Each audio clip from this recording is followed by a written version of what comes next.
Plot, Blind Dating, 2006. Heading, Actions, Button. Written by IMDb editors. A blind young man, Pine, thinks he finds love with an Indian woman, Jay, though their relationship is fraught with cultural differences. Written by Gavin. A charming young blind man signs up for a dangerous experimental procedure, brain surgery that may give him partial vision. While taking tests he falls hard for the lovely East Indian nurse, but she has been promised in an arranged marriage, a promise she feels she cannot break without dishonoring her family. But when the man's brain surgery goes unexpectedly awry, the crisis affects a reunion between the two young lovers. Voiceover off. When you're blind and watching movies, what will you find? A blind superhero whose superpowers are acting like he's not blind. A sighted actor over dramatically touching people's faces. Or maybe the whole joke is that they're bumping into different places. A spectacular, macular generation. Tunnel vision to your television. And dilly off this movie with audio descriptions. They're movie buffs who know their stuff. You'll be thoroughly entertained. Join Sky and Melissa throughout film history and Citizen White Cane. Hello. Hi. And welcome to Citizen White Cane. So we are two blind people. My parents listened to the first episode and they were like, you don't tell what the podcast is about enough at the beginning. Okay, well, Sky's parents. Hello. I'm Melissa Bukta, and we are two blind people who enjoy the visual art of movies. Yeah, very I was going to say on brand. I don't know. That was a weird sarcastic comment I was going to make. That didn't works. really work. Yeah. I don't know. I like it. I think it works. Thank you. But since cinema and movies are a very visual medium, and the cool thing about cinema and movies and visual mediums, any art in general, is art is used to tell different stories. Yeah, and I think different people's stories is what this podcast is about. But I think it also is generally kind of, I don't know, in some ways how I see the purpose of film and television is to kind of give you a window into the lives of people that you might not be, or it shows who you are. You get to see your own experiences on screen, right? And that can be very validating. You're walking a mile in someone else's shoes without having to leave your couch, right? Which for someone who's blind is perfect. Yeah, it's and you're seeing the world through someone's eyes, except for when you're blind. So yeah, we like to talk about movies and TV, but we really like to talk about movies and TV with a blind focus. Yeah, and all the movies we watch have blind characters. That's just for my parents the main idea of the podcast, even though they know what it's about, but whatever. If you have any ideas of things we should talk about or review, drop us a line. Yes, definitely do that. We have I'm gonna plug this now every episode. We have a place where you can make recording and send it our way, so please do that. It is in the show notes. That's the thing. What are we talking about today, Melissa? Right. Today we're talking about the movie Blind Dating. It was my week to pick. Yes. I stumbled upon this movie when Netflix was not necessarily in its infancy, but I was in college and I was scrolling through DVDs, movies to be sent in through the mail. This was when they still sent DVDs through the mail. Yeah. And I don't even know how I found this movie. I can't remember what keywords I typed in or if I just clicked on a link or something, but all of a sudden this movie popped up. And I read the synopsis and was like, yeah, okay, sure. And then I watched it and I kind of fell in love with this charming movie. Rewatching it, there are definitely some things now that stick out that are a wee bit problematic, but you know what thing isn't? Yeah, so, definitely on this podcast so far, most things are at least somewhat problematic. So I found this movie in college and I took a chance and rented it and have fallen in love with it ever since. And it has completely disappeared from Yeah, digital. I was gonna say, you said that I mean, I guess this was before Netflix had streaming things, but the fact that you saw it with using Netflix at first, and now you cannot get it on any internet platforms at all, including Streaming. buying it off iTunes or Amazon. That was the strange thing. Is usually I can find it on iTunes, usually, or rent it. But you couldn't find this on iTunes. You couldn't find it on Amazon Prime. You couldn't find it on Netflix. So It's literally just the DVD. yeah, so I literally had to go onto Amazon and buy the DVD. Yeah. But we did, and we both watched. I even got a DVD player to watch it. And it also, which was very exciting, I think it's the first movie that we've covered where I got to watch it with the audio descriptions on. Oh my gosh, nice. This had audio description? Yeah. I did not. Oh, no. I saw it missed first. out. I should have told you. I 'cause missed out. I did not watch it with the audio description. I didn't think I should have told you that they had it, because I have tried to turn on audio description for every movie we've watched so far, and it's yet to work. But because I did it every movie, I should have thought to tell you, because I didn't know that you were doing it for not. I mean, in my head, I was just like, well, Melissa's probably also doing it for every movie, but that's not reasonable. No, I could have just told you. Yeah, I just no, didn't think it's to. okay. I actually don't use audio description as much as I should. I recently found out that almost everything on Disney Plus has audio description. Oh my gosh. Because I had to rewatch Atlantis. Well, also, Atlantis is one of my favorite underrated Disney movies. Fight me! Anyway, I had to rewatch Atlantis, and I had booted it up on my laptop, and it just started with the audio description playing. Oh, because I have all of my platforms are set up so that they'll automatically do audio descriptions. But it took me a while to get used to doing that, and now I much prefer it always. And it is weird to me when something doesn't have audio descriptions. But I feel like all of the streaming platforms do their original content will always have audio descriptions, but then the other content that they get from other sources isn't always audio descriptions. I feel like Marvel movies have pretty much had audio descriptions, so I wonder if Disney has tried to at least for new releases though I don't know if the old stuff would be all audio descriptioned on Disney Plus. But I'm assuming they must. I mean, it's federally mandated that you have to have closed captioning. Well, yeah, on but everything. It's not at all for audio descriptions. It's it That's is really true. seen as a privilege, not a right, which is also very stupid, because closed captioning is that's the same thing. Audio descriptions and closed captioning, there's no difference. That's just allowing people with a disability to in any way enjoy something. So it makes me mad that it's not there's no law that says you have to have audio descriptions. So it's really just companies get a cookie if they do it, but they don't get penalized if they don't, which is really dumb, because now that I've started watching everything with audio descriptions, it is really difficult to watch things without it, because I just don't catch half of what's going on. That is super cool. I'm really gonna start trying to do that. It kind of makes me want to go back and watch this again, but with audio descriptions and my eyes closed.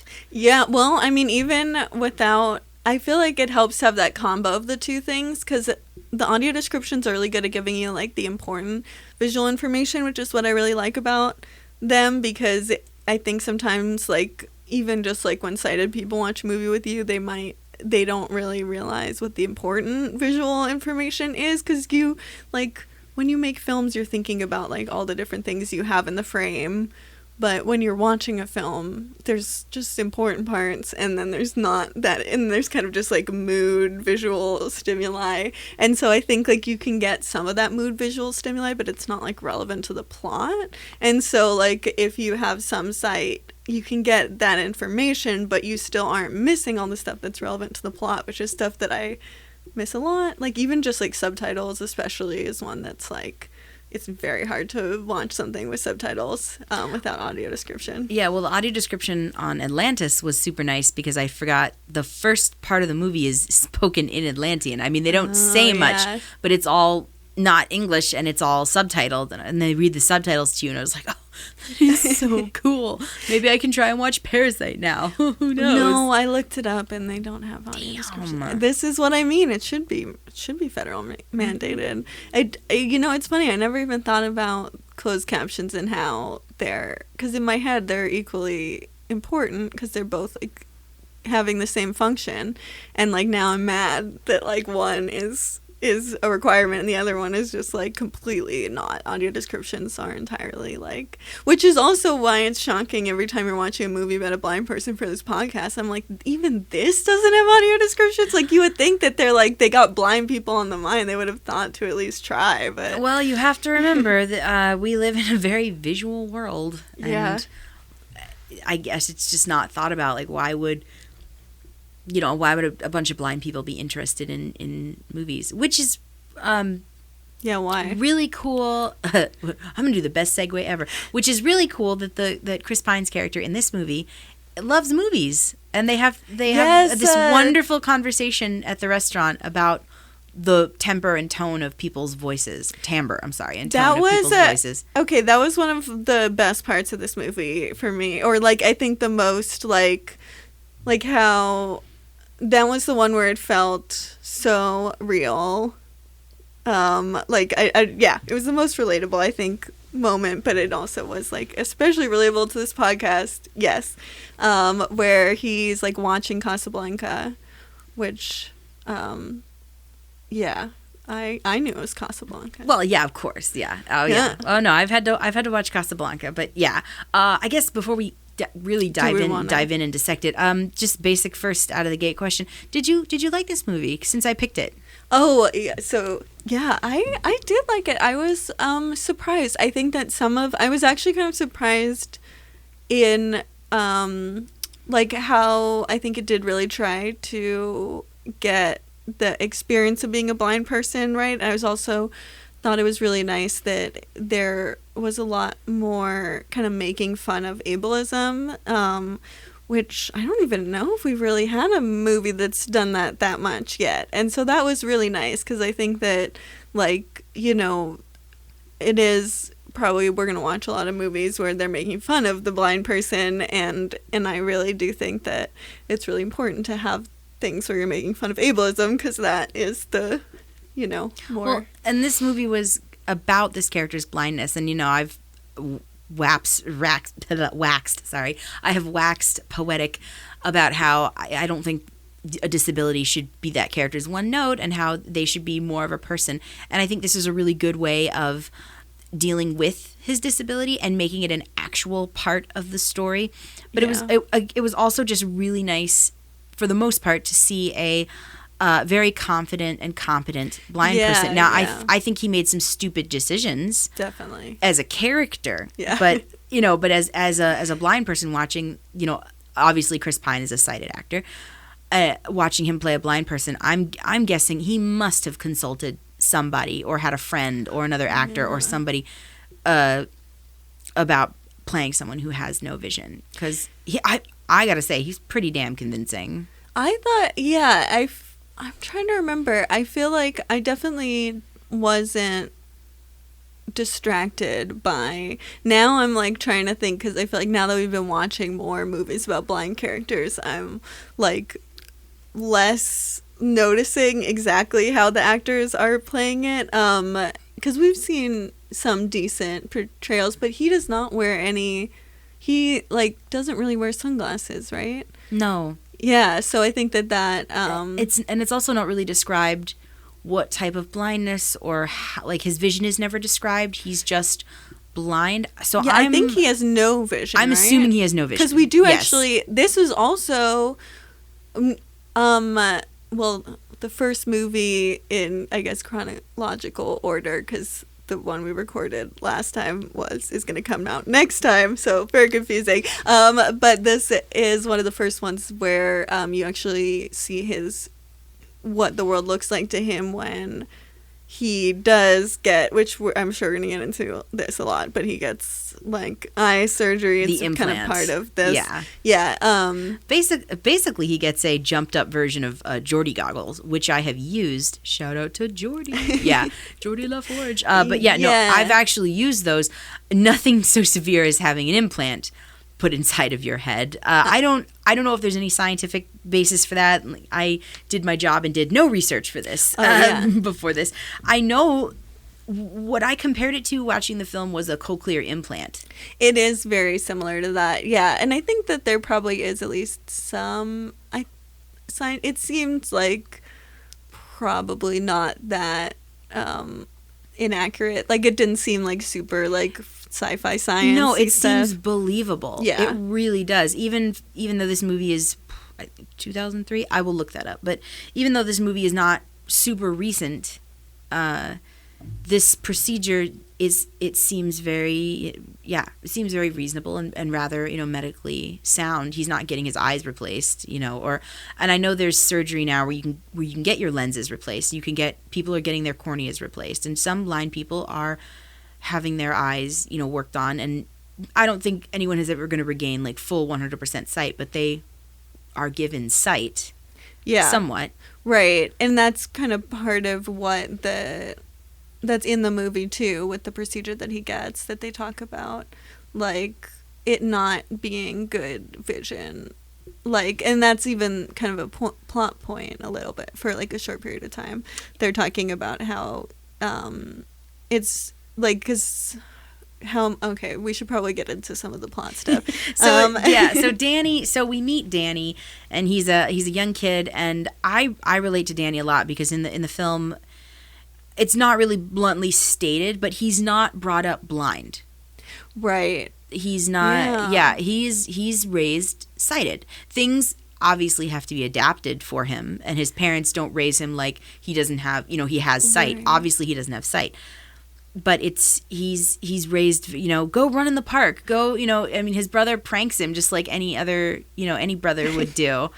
Well, and I think that the movie also like kind of has his parents, I feel like, are foils of each other for like blind parents, like parents to blind children, I mean, because the mom is like much more like, oh my gosh, like I just want you to be safe, and like far more overprotective and like concerned about him doing things that might put him in danger, whereas his dad is much more like, kind of what you're describing of like the parent that's much more just do whatever. And so because of that, you should have the opportunity to do this, right, sighted or not, right, and I like that because I think that like both of those can exist, and it's nice to see like just.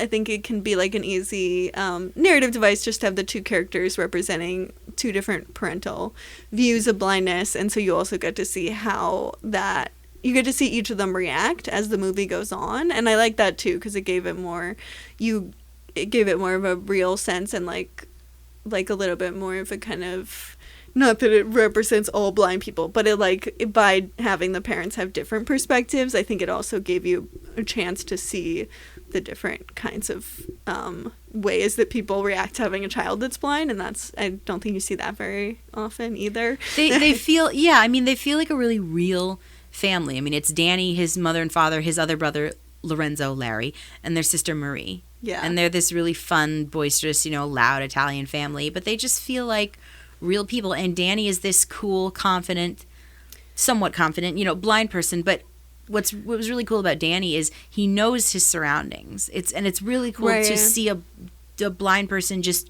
feel completely comfortable, and they know their home, they know their surroundings. I'm assuming that's his childhood home. He's grown up there.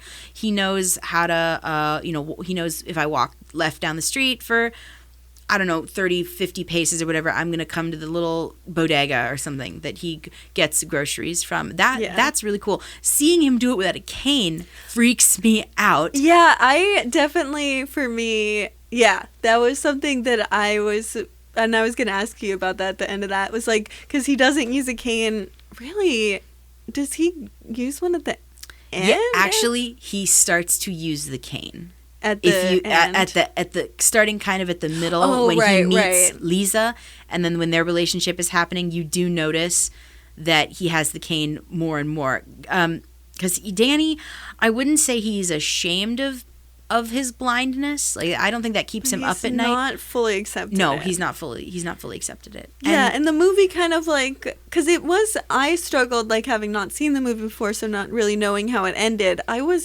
The movie was not super clear throughout on exactly what it felt about, like, if people should be proud of their blindness or not. Like, it felt kind of subtle, but in a way that the message could get lost. I feel like in a way that, especially if you're coming into a movie not having the experience of being a proudly blind person, you're not, like, by the end, you're like, yeah, it is, he sort of does accept it, but it isn't, there's not, like, a super satisfying, like, it's somewhat satisfying, but it's not, but I wish the movie from the beginning was a little bit more specific on the issues of like, you just couldn't tell what the movie thought for the longest time, and I am very sensitive to that, because I'm like, but he shouldn't, like, want to be cited, and I don't know. I don't know. Did you feel differently? Maybe. I never thought that Danny wakes up and is a character he wants to be cited. I think for me, it brought up a lot of really interesting thoughts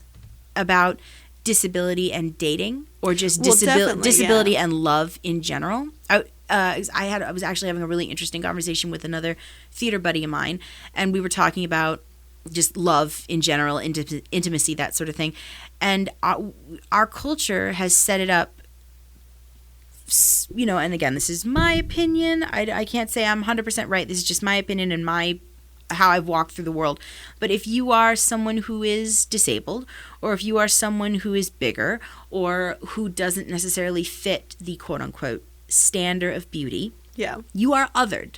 Yeah, that's not your opinion. That's real. That is real. But you are not considered. You in some respect, you are not considered, like, sexually viable. Well, no, absolutely, and that's and that I think is really true, and obviously because it is such a cultural thing, and Hollywood, as much as it wants to think it's ahead of culture, is not really. Yeah. So I don't think Danny necessarily wakes up and is like, I'm a character who wants to be cited, and oh, woe is me, I'm not blind. I don't necessarily think he's getting the surgery for selfish reasons either.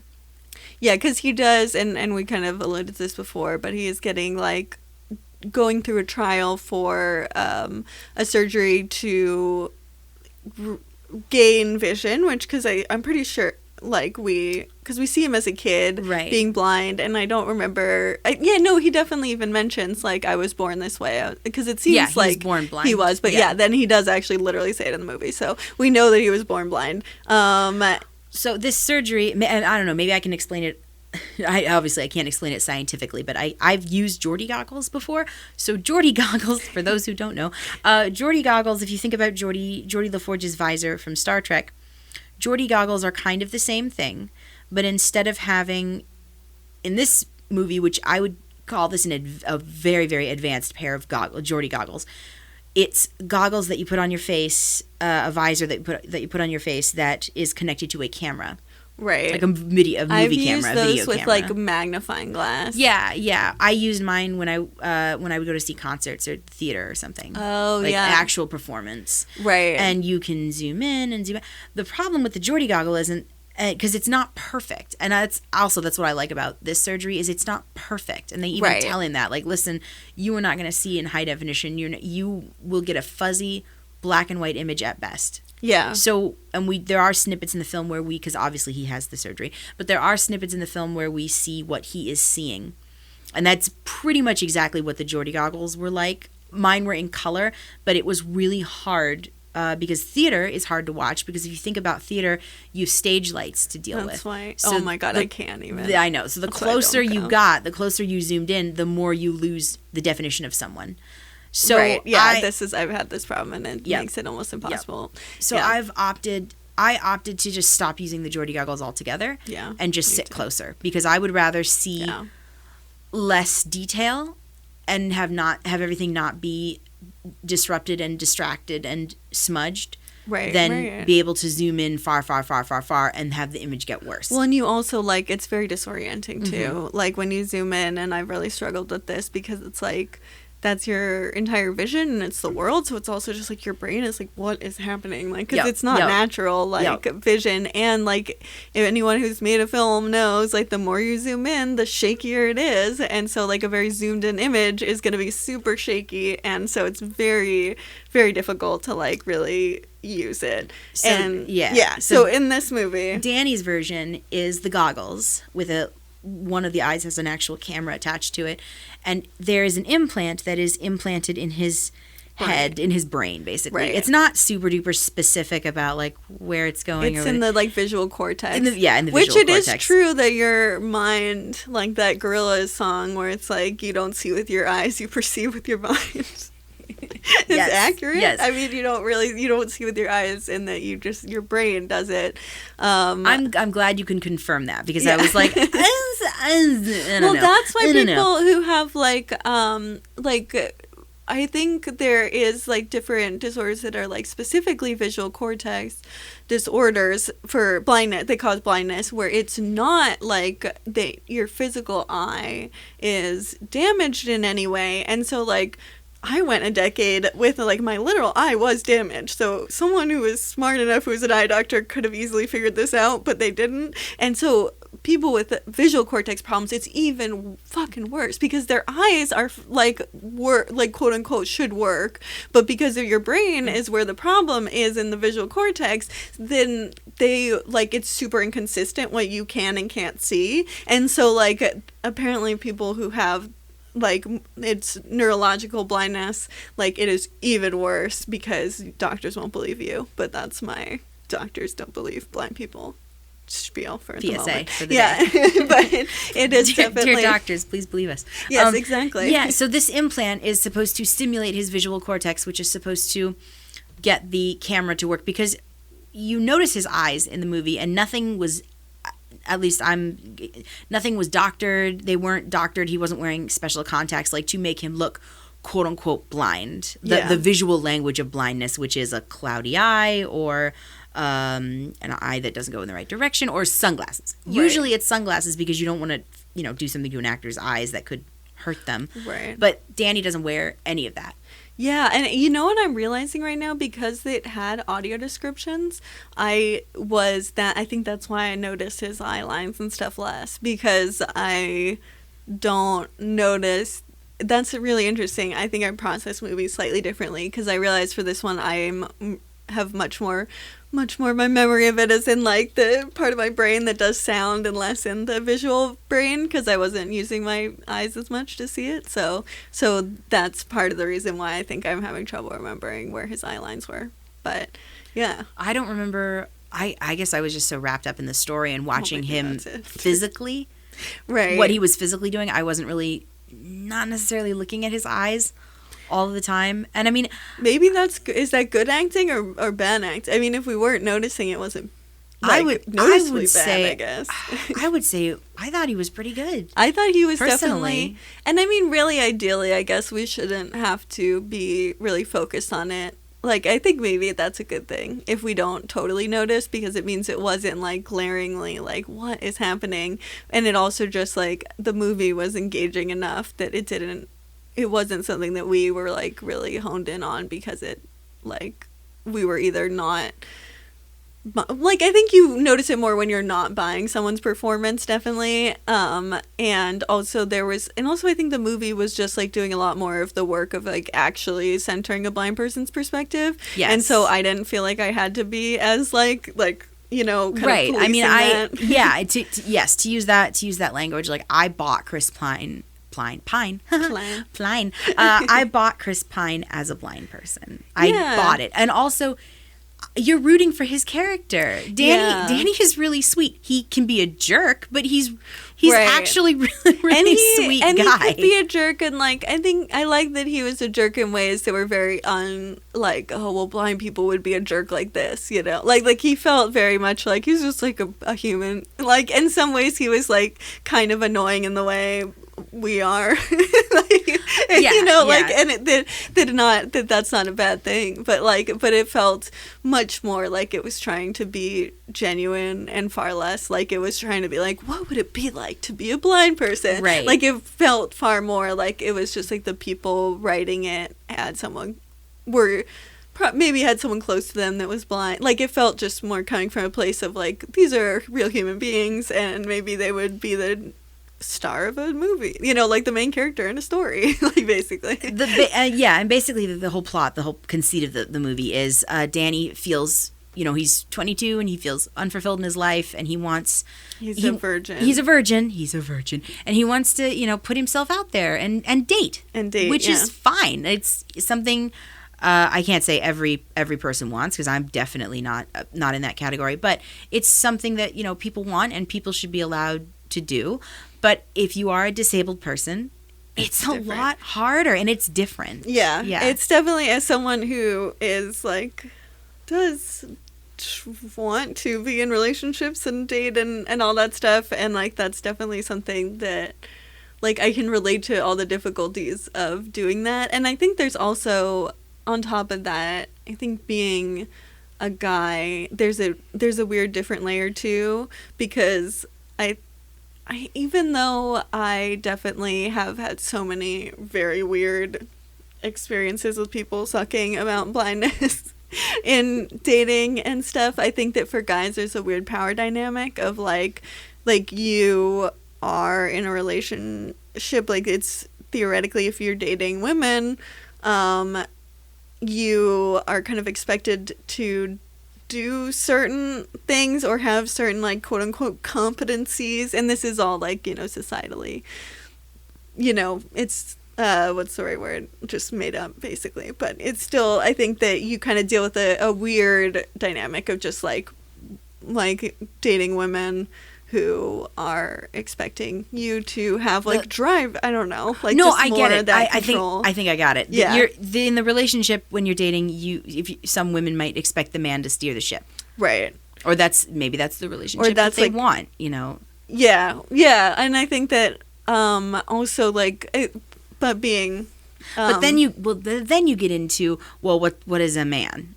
Like, just because Danny can't drive a car, or, you know, I don't know, play a video game, or do whatever, like, does that shouldn't make him less than, definitely less of a person. And I mean, I think that relationships should be like, there should be partners no matter what the gender of the people are in the relationship, and that's, you know, sadly not generally what is true, but it should ideally be that way. But I think that it can be difficult because you also just open yourself up to more, like, it's just, like, abuse is just so much easier to abuse disabled people, not to be, like, really depressing, but, like, well, and we get to, because, I mean, obviously Larry, Danny's brother, is going to set him up on a bunch of dates, and we get this whole montage of, and this is when I fell in love with this movie, was the montage of women that Larry gets Danny to date. That is the best part, because it's, like, humor that is making fun of ableism. Yes, like, yes, and it's just not in so any way great. making fun of blind people, and it's making fun of ableism. Right, and it's so funny and well done, because I have met,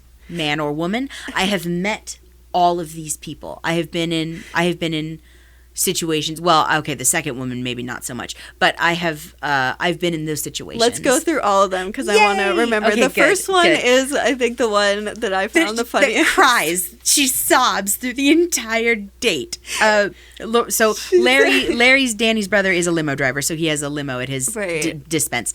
So he picks. So he arranges all these dates for Danny. And Danny actually doesn't want to date in the beginning of the He just really isn't. He's like, and so this whole time his brother's kind of talking him into dating, which was a weird dynamic in some ways, but I like that he still wanted to, like, that it wasn't that he was desexualized and just being forced to do it. It was that he knew ableism in a way his brother didn't. Right. Whereas his brother was intentioned of, like, I know that you want to be in a relationship, so you should be able to have that. Whereas for him, he was like, I do, but it wasn't for Larry. It's not about, oh, let's, you know, get the blind guy a pity lay.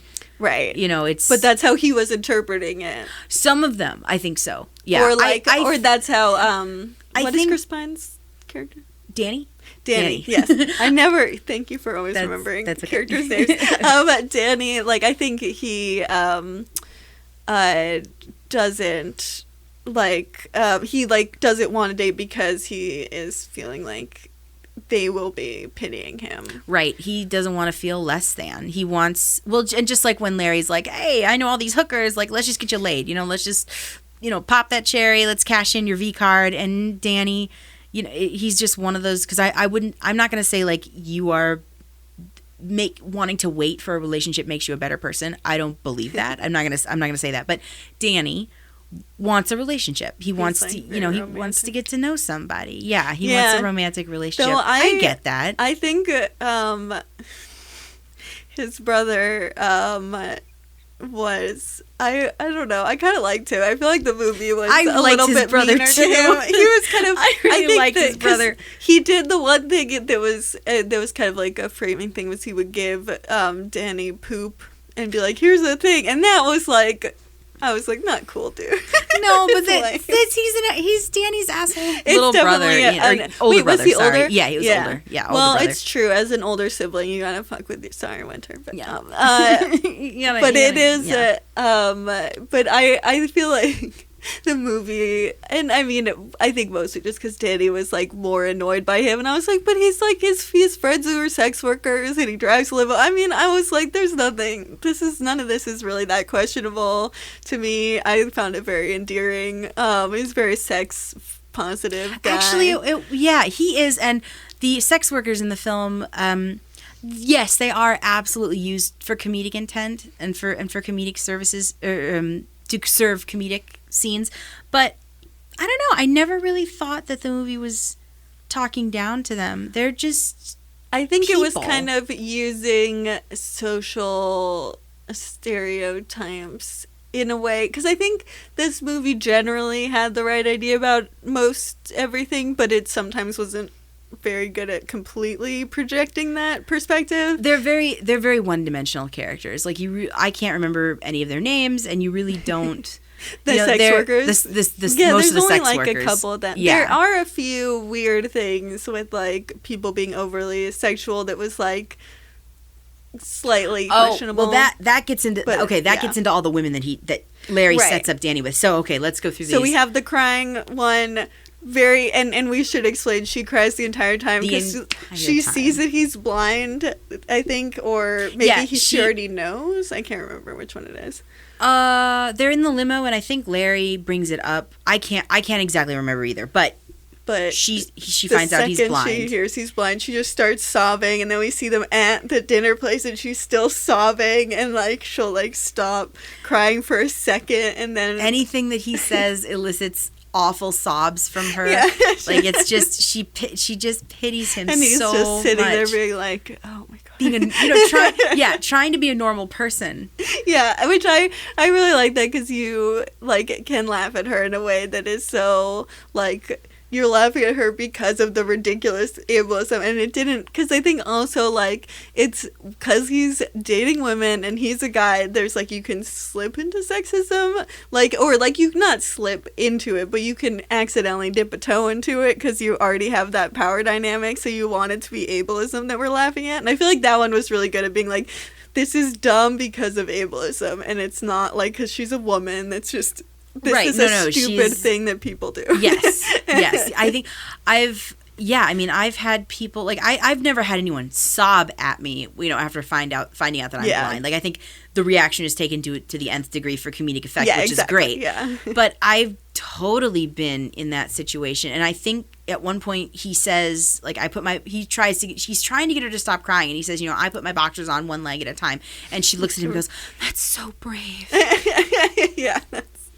And his reaction is just like, oh my God. And I'm like, I absolutely 1,000% get that. Yeah, Like, that, like it just being so It is that performative. woman. Yes, it is that woman who you're ordering a latte or a tea or whatever in the coffee shop, and it's that woman who comes up to you from out of nowhere and goes, I just want to tell you, you are so brave. Right. And I'm like, for getting a fucking latte? Like, really? Yeah.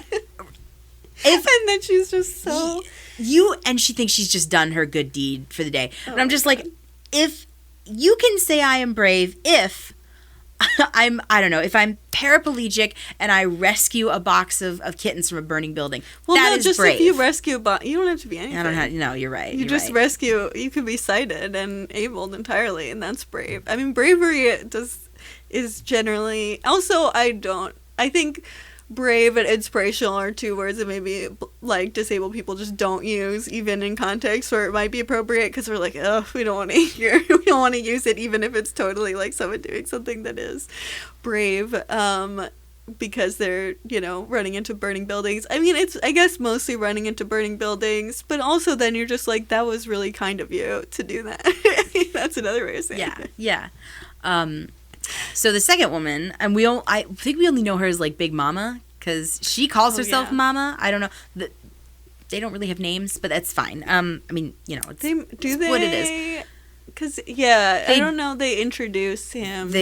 No. To, okay. I couldn't remember. No. No, yeah. That's just, they don't have names. It's I don't even remember his name. So. It's okay. I have a thing about needing names. But anyway. That's helpful. But so this person is Mama, and she is, whereas the first woman is like super demure and, you know, very close-minded, but just super demure and, doesn't touch him. Right. Well, part of her is also like, you just felt like being in that restaurant and his embarrassment of like, there's a woman crying now in a table, and it's like, if you think you're being like, you know, I don't know, like just trying to be thoughtful about someone's feelings, like you're putting them in a position where they're sitting with you and you're in tears, like that's making it so that they look like they're doing something bad. Well, and so it puts him in a position where he's like, what do I do? Yeah. Well, and he tried to remedy the situation. Right. But it's like the optics of it too is like putting someone in a really uncomfortable position where unnecessarily, like if I was sitting with someone and they were crying, that would be, you know, that looks bad on you, you know. And so I think if you're just kind of sitting there and they're continuing to cry, so I feel like that was another thing that I thought about with that scene. But yeah, so the second woman, Mama, is the complete opposite end of the spectrum. I might suggest that just disabled people make this woman horny. Either that or just she just hasn't gotten any in a while. It's like a fetishizing disabled people. Thank you. That is the exact phrase I was looking for. The word I was looking for. Yes. She on the other hand doesn't pity him. She fetishizes him. Right. So she is trying to clean his face off in the restaurant. She's trying to feed him, which is not. She comes over when he's cutting up his food or eating his salad or whatever. She comes over. No. Let Mama do that. You know. And I'm just like, he's 22 years old. Well, that's like, it's infantilizing and fetishizing at the same time, which is not good. Neither one should be. No. And the second one, this is the hardest one, because I've been in probably half the situation. Like, I've definitely been infantilized. Can't say as if I've been fetishized, but definitely have been in the situation where I've been infantilized. But out of sheer terror and embarrassment, Danny runs to the bathroom to try and escape this woman. And of course, you get the scene where she follows him in, and you know is gonna have sex with him whether he likes it or not. Which is not good. No, it's not good at all. He clearly doesn't want to. Yeah. So that date doesn't work. And then the last date, you only get 1 minute of, because it is so ridiculous. Leaves. Yeah, he just leaves her. Or they turn the car around and they go home, because the last date is a woman who brings a blindfold with her. Oh my gosh. And this is the one who wants to see what you see. And I want to experience the world. And she takes his hand. Look, I'm wearing a blindfold. I'm just like you. And it's like, I don't need to have a date or a friend or someone be like me. Exactly like me. Like it's not actually like you, and the best way to understand how you see the world is to talk to you. Right, instead of trying to, make a fool of yourself, which is I'm sure what this woman would have done. Right. It is definitely it is kind of making fun of that like not empathizing with you on the basis of actually getting to know you, but empathizing with you on the basis of just like the very just like, well, if I couldn't see, like this would be what it's like. Yeah, that, which is very I don't know, has that happened to you before? I feel like I've had all these things, I've had like very subtle versions of this stuff. I mean, I've never had someone, be like, I want to feel what you feel, and and I've actually tried to do it. I'm actually, I'm actually the one who's instigated it.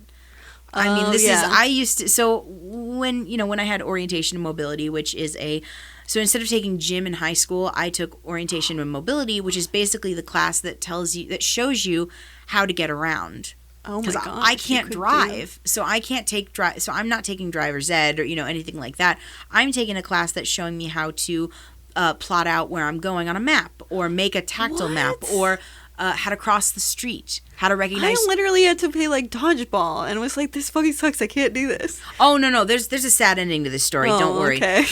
Don't worry about that. But no, for pretty much third grade through high school, through my junior year, I was taking this class. And we learned, and it changed the older I got. And in high school, I was learning how to cross the streets, how to cross major streets, how to recognize traffic patterns, how to ride the bus, how to use a bus schedule, that sort of thing. And I had to do most of it blindfolded. Wait, so they made you do it blindfolded? Oh, yeah. Why? Because we were preparing for the eventual loss of my vision, basically. Were you going to lose all your vision? We don't know.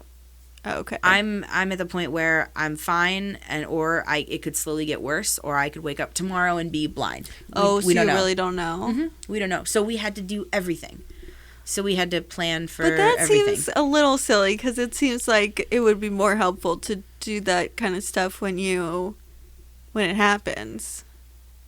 But if I can cross the street with my eyes closed, and I know how to do it, right, then it's just a skill. It's just another skill I have in my back pocket. I guess that's true. Do I do it? Do I put a blindfold on and cross the street? No, but I'm kind of in a hybrid, so like I can usually tell when the traffic light changes, but I'm not necessarily looking for the traffic light. I'm also listening to make sure the traffic pattern is correct. Well, that's the thing, is like you just want to. I mean, I am probably, the vision I have now is the same as it's gonna be.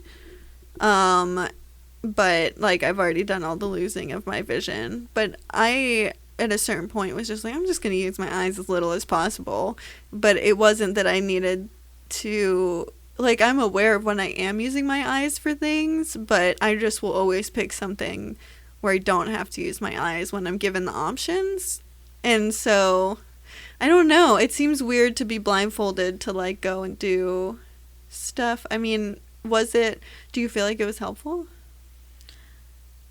Yeah, when it was done correctly. I mean, I had a few sessions. I was switched to a different teacher, and it was just a hellscape.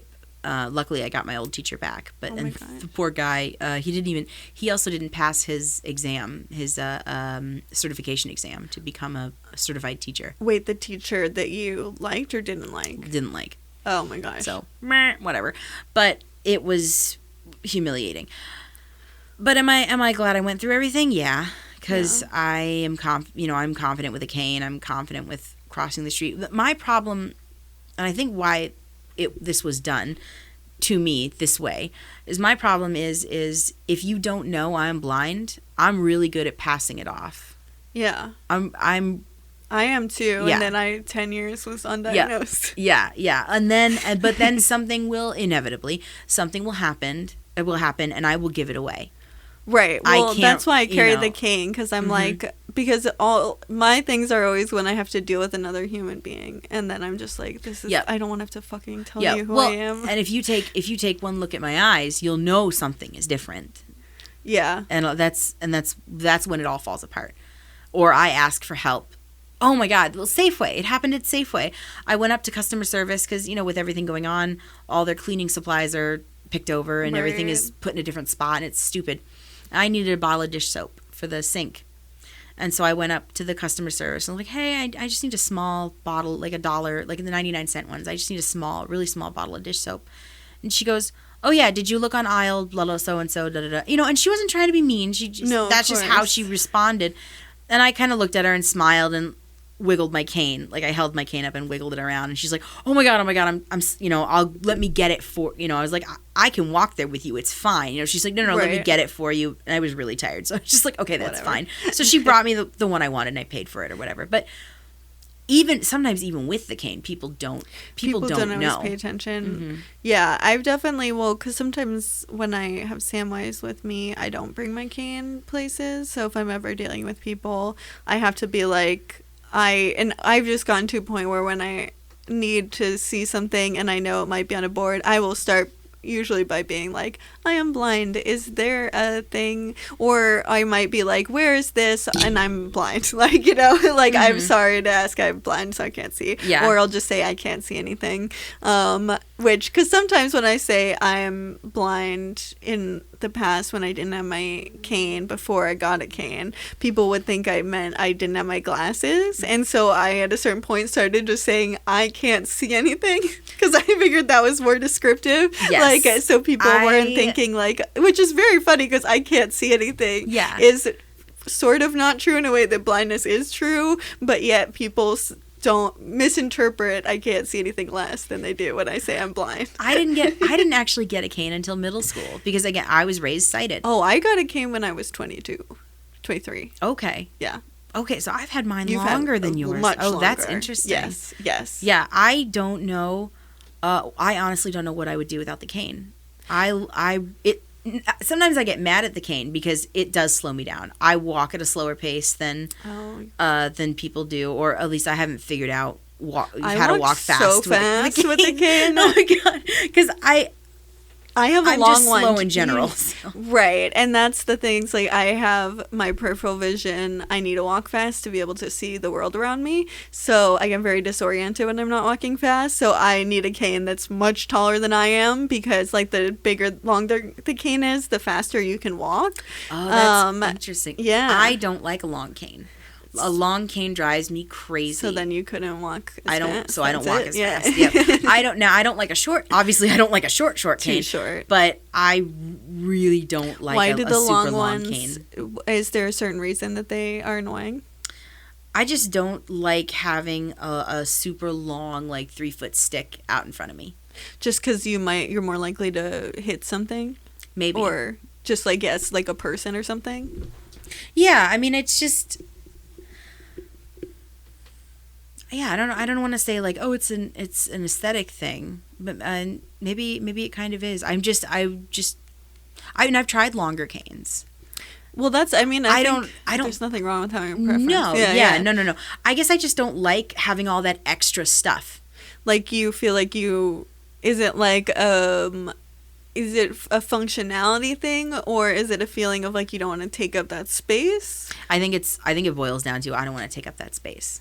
That's Which is not good. not, I mean, No, it's a bummer, because it's Yeah. like, it is a very normal thing, I think, Mm-hmm. to feel in this world.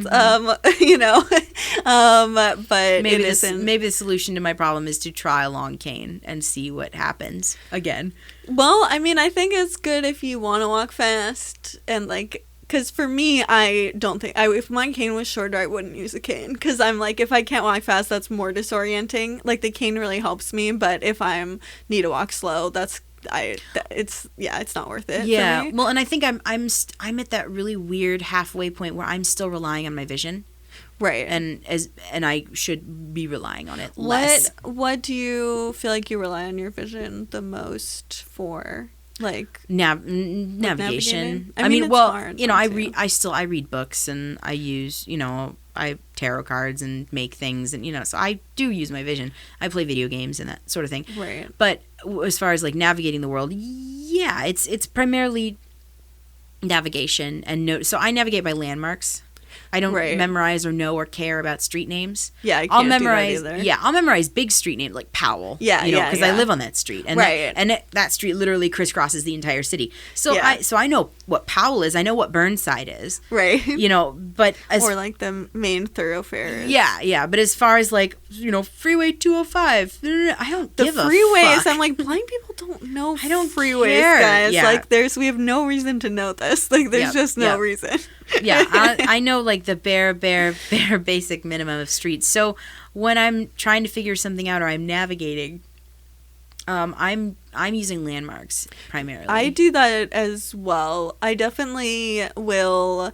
I mean, Portland's really nice because it is a grid and it is very intuitive, and that there is like northeast, southeast, northwest, or southwest, and they're separated by the river and Burnside, so it is just very simple, and all of the streets are numbered going from the water, so you have all this stuff that really helps you navigate, and I will be very good at getting places that I go all the time, but if I turn a corner that I don't normally turn on, because I've lived here long enough now, I don't get super lost when it's an area that I know pretty well, that I'm like in all the time, but I still have to do a certain pathway like 8 times to actually fully know where I am. Definitely. I am a one path person, and sometimes it is to my detriment, and I drive people crazy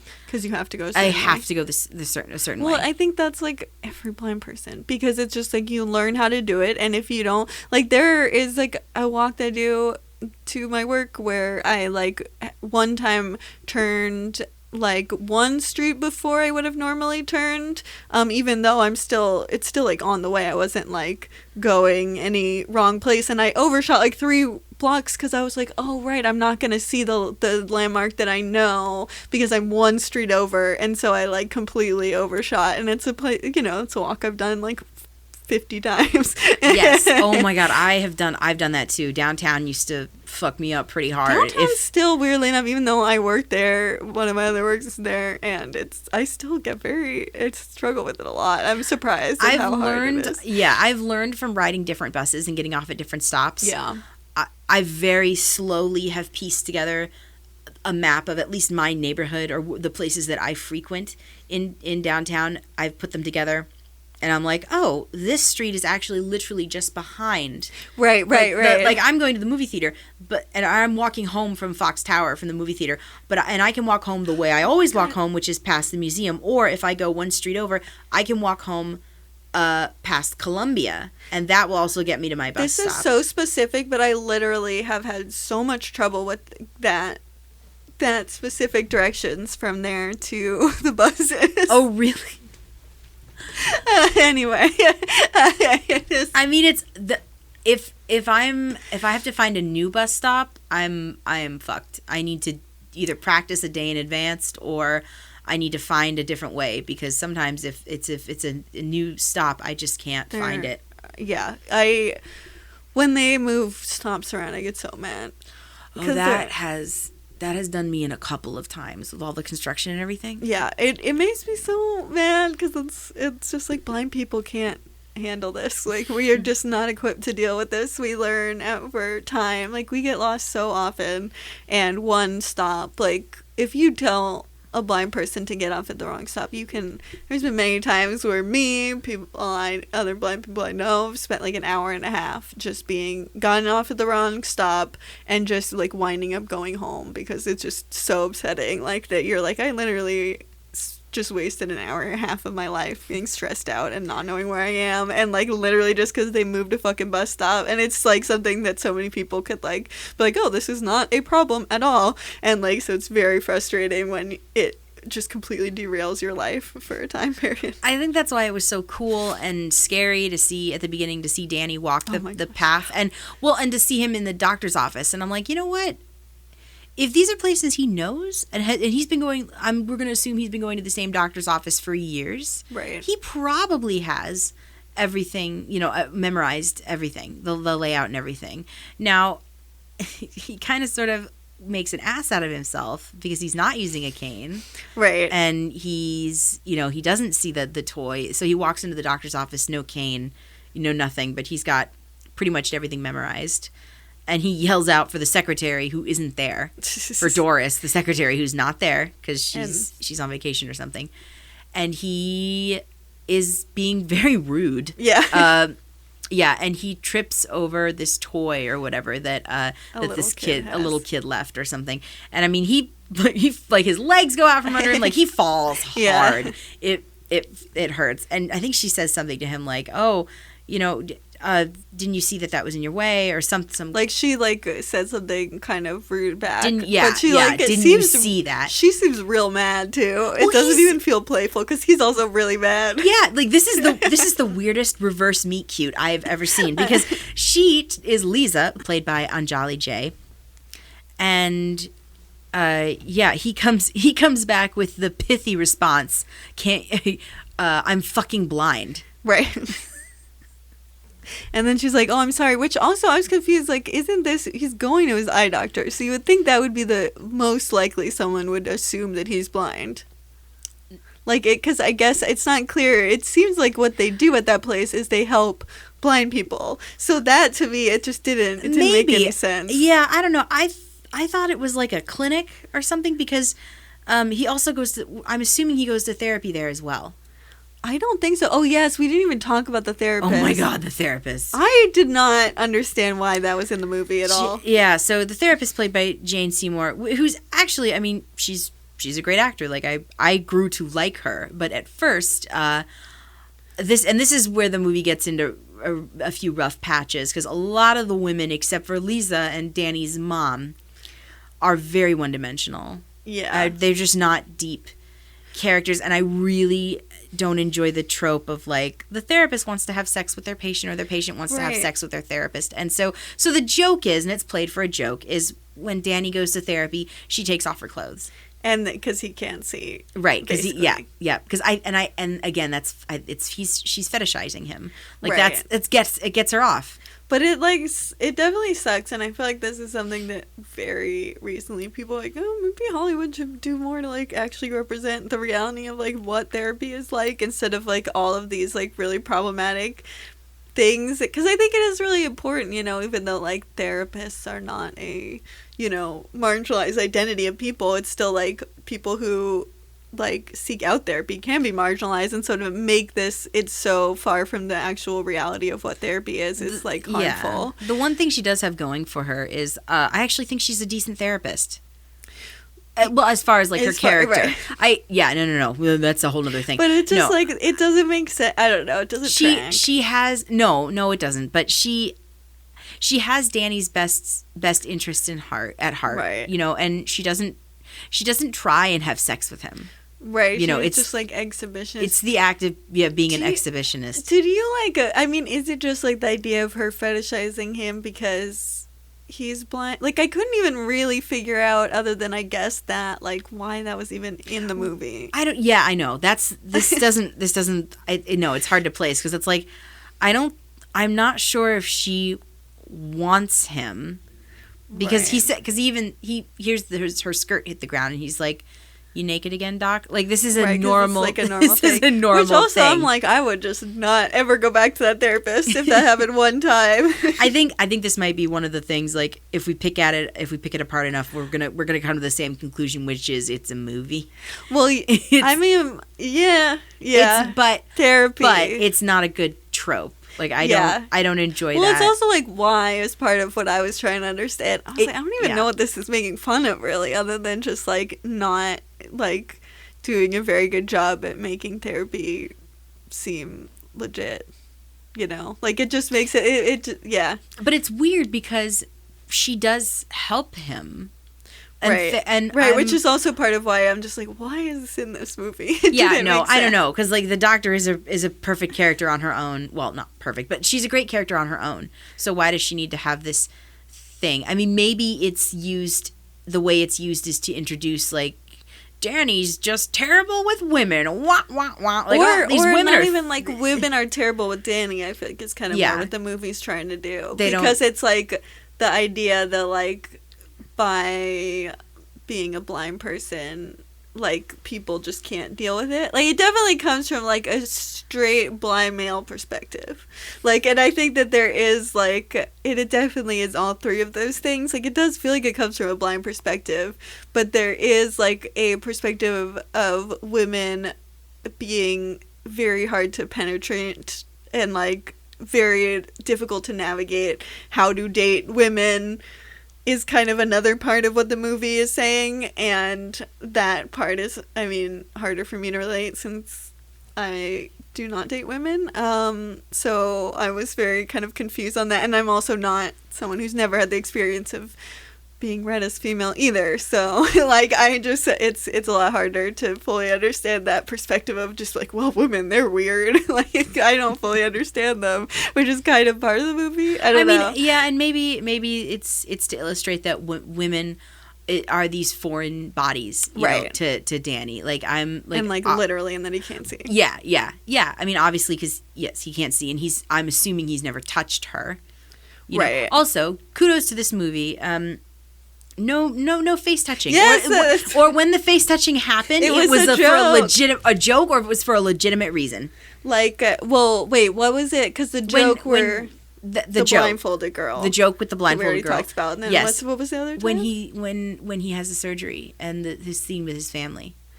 Oh, and then I'm trying to remember. I remember this vaguely. What happens? What happens then? He goes home and he's able to. Oh yeah, skipping around. So he has the surgery and he goes home, and it works. Seemingly, it works. Right. And he's able to, in flashes and bursts, see his family's faces, and he reaches out and touches them. Right. But that's a familial touch and a touch of new experience. Yeah. It's not. It is kind of funny that like, they match it. I wonder if they were it. trying to be cute and that they were matching it with when he gets his vision. Be like, this is like a dumb-sighted person thing. Maybe. I honestly think it was just loving familial touch. But. Right, but that's not as it is sad though that they can't not have it. They can't just not be in the movie at all. But I mean, I think it works because Danny's family is very touchy-feely family. Right. Well, then it's like, Then you could kind of like do that without it feeling like the touching the face thing. Right. Well, and this was like, it wasn't even. I would classify it as more a caress than a touch. Like, there's a difference between a caress and a touch. Right.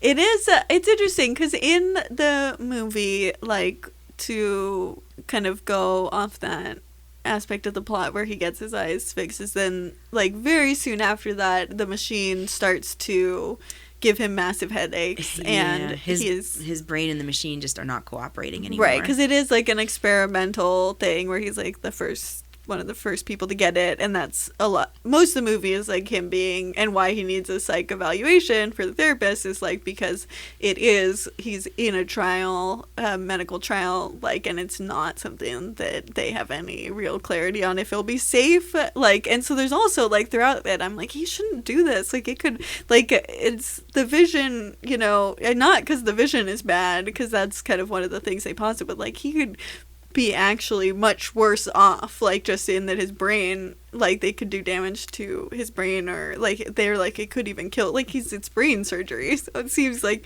elective brain surgery feels like not a thing I would ever choose. But I mean,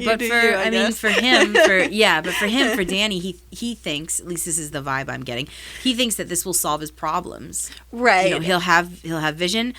Dating won't be so scary. You know, he'll be able to do it like to date like everybody else. He'll be able to be in a relationship like everybody else. Which I was like, because it said set up, and I was like, this movie is trying hard enough to see the perspective of blind people. It's not going to end where it's like, and then he got his vision and he realized that it was all, him being blind was the problem. Like, it's not, it's not going to end that way. I would hate this movie if that were the case. Right. I would absolutely have hated this movie. I think for me, I was surprised how long they continued. Because I was like, whoa, he actually gets the surgery? Like, because I was not expecting him to even get the surgery, because that seemed like such a giant step. And like, in the fact that everyone was like, yeah, you should do it. I was like, no, why is no one like, no, you just shouldn't do this at all. Like, this is completely unnecessary. But it was also, yes, but it was also his choice.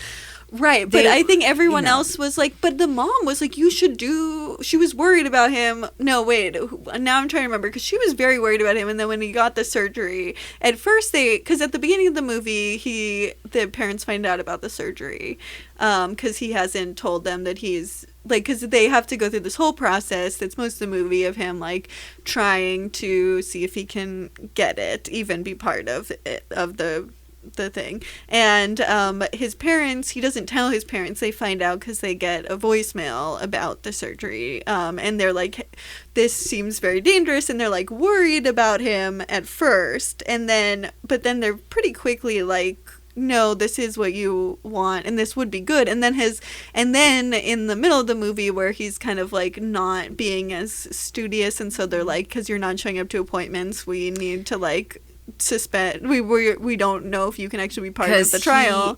Because he got dumped by Lisa. We haven't even gone through all that. We haven't even talked about wonderful Lisa yet. Right. Yeah, but that, like, at that point, his mom is completely on the other. His mom seems to be all over the place, because then at that point she's just like, you need to be able to, you need to stick to things. You need to, like, you started this, you should. Because I'm remembering that right? That she like. I think so. Yeah, because then she's like, okay, you really should get this, and then the whole family is kind of on board, and so when he might not qualify anymore, they're like, you got to get your act together. And I thought that would be the time where he would realize, like, oh, this is maybe extreme, and maybe this isn't, it kind of works out in the end. But that didn't happen. He actually gets it, and then it isn't until it just completely doesn't, like, and then he gets it and he's like, oh, this is amazing that I can see, and then it's all like, yeah, this is so exciting, and his family is excited and he's excited, which I'm like, if I was in his position, I'd be like, this is horrible, like, this is just so much information, it's so overwhelming, I don't want to do this. I thought the same thing, like the when they turn it on and he's, he is over, he's just like, what he's is happening? He's overwhelmed, because it's all coming in, right, because I was like, yes, this is when he realizes that this is stupid. Right. But then the doctor's like, well, what do you see? What do you see? And Danny's like, I see a light, I see I see a square. And I'm like, boy, how do you know what that means? Yeah.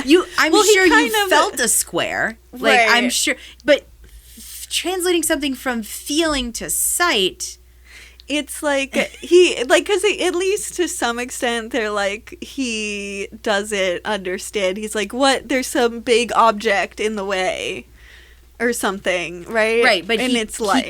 He calls the window a square. He doesn't know it's a window, but he says, I see a shape, it's a square. And I'm like, he might. I mean, I don't know. There's some tactile aspects to a square. Sure, a square has four corners. Yeah, sure. You can touch a window or a sign or a block or a die or something and feel a square. Right. But that kind of like spatial awareness seems like something that wouldn't happen instantaneously. Yeah. That ability to translate it spatially. And again, you have to chalk that up to movie logic. Right. You got to suspend your disbelief just a little. Right, you do. And I think it's a bummer though, because I feel like this movie is trying to like say like, when you suspend your disbelief, like the crying, like obviously you're not going to actually go to dinner with someone and they're in tears the entire time. Like that is ridiculous, but it is funny. It's a kind of a suspension of disbelief to kind of make fun of ableism again, but like with this it feels a little bit more like you're suspending your disbelief. Like you could have actually made this more realistic, because it is such a trope, and like this movie I think in some ways is trying to make it more the actual experience of blind people, and so to just kind of be like, well, you still have to like suspend your disbelief to this trope that's actually can be harmful, because it's also like a lot of people get their vision back and then are extremely depressed, and there's no way of like putting it back, just and like the people process. kill themselves, and it's like it's a really serious thing, and I wish that there was more understanding of that, and it can be people's lives if they don't understand that this is not necessarily what they want, and they aren't thinking through that, but everyone in their life is like, yeah, you should go get this surgery and get your vision back, and then you can't undo it. Well, like that's a really awful thing to do to someone. Yeah, well, but this is the thing that I appreciate is this, it's not the story of he loses the implant. I mean, it doesn't. Right. the whole thing is it doesn't work. Right, because it hurts him, and it doesn't have yeah. to do with the vision, and it bummed me out that if it's like it's not going to work, you could have just made it that he doesn't like it. True. But they didn't do that. But no, they didn't go that route. But yeah, it hurts him, so it has to come out.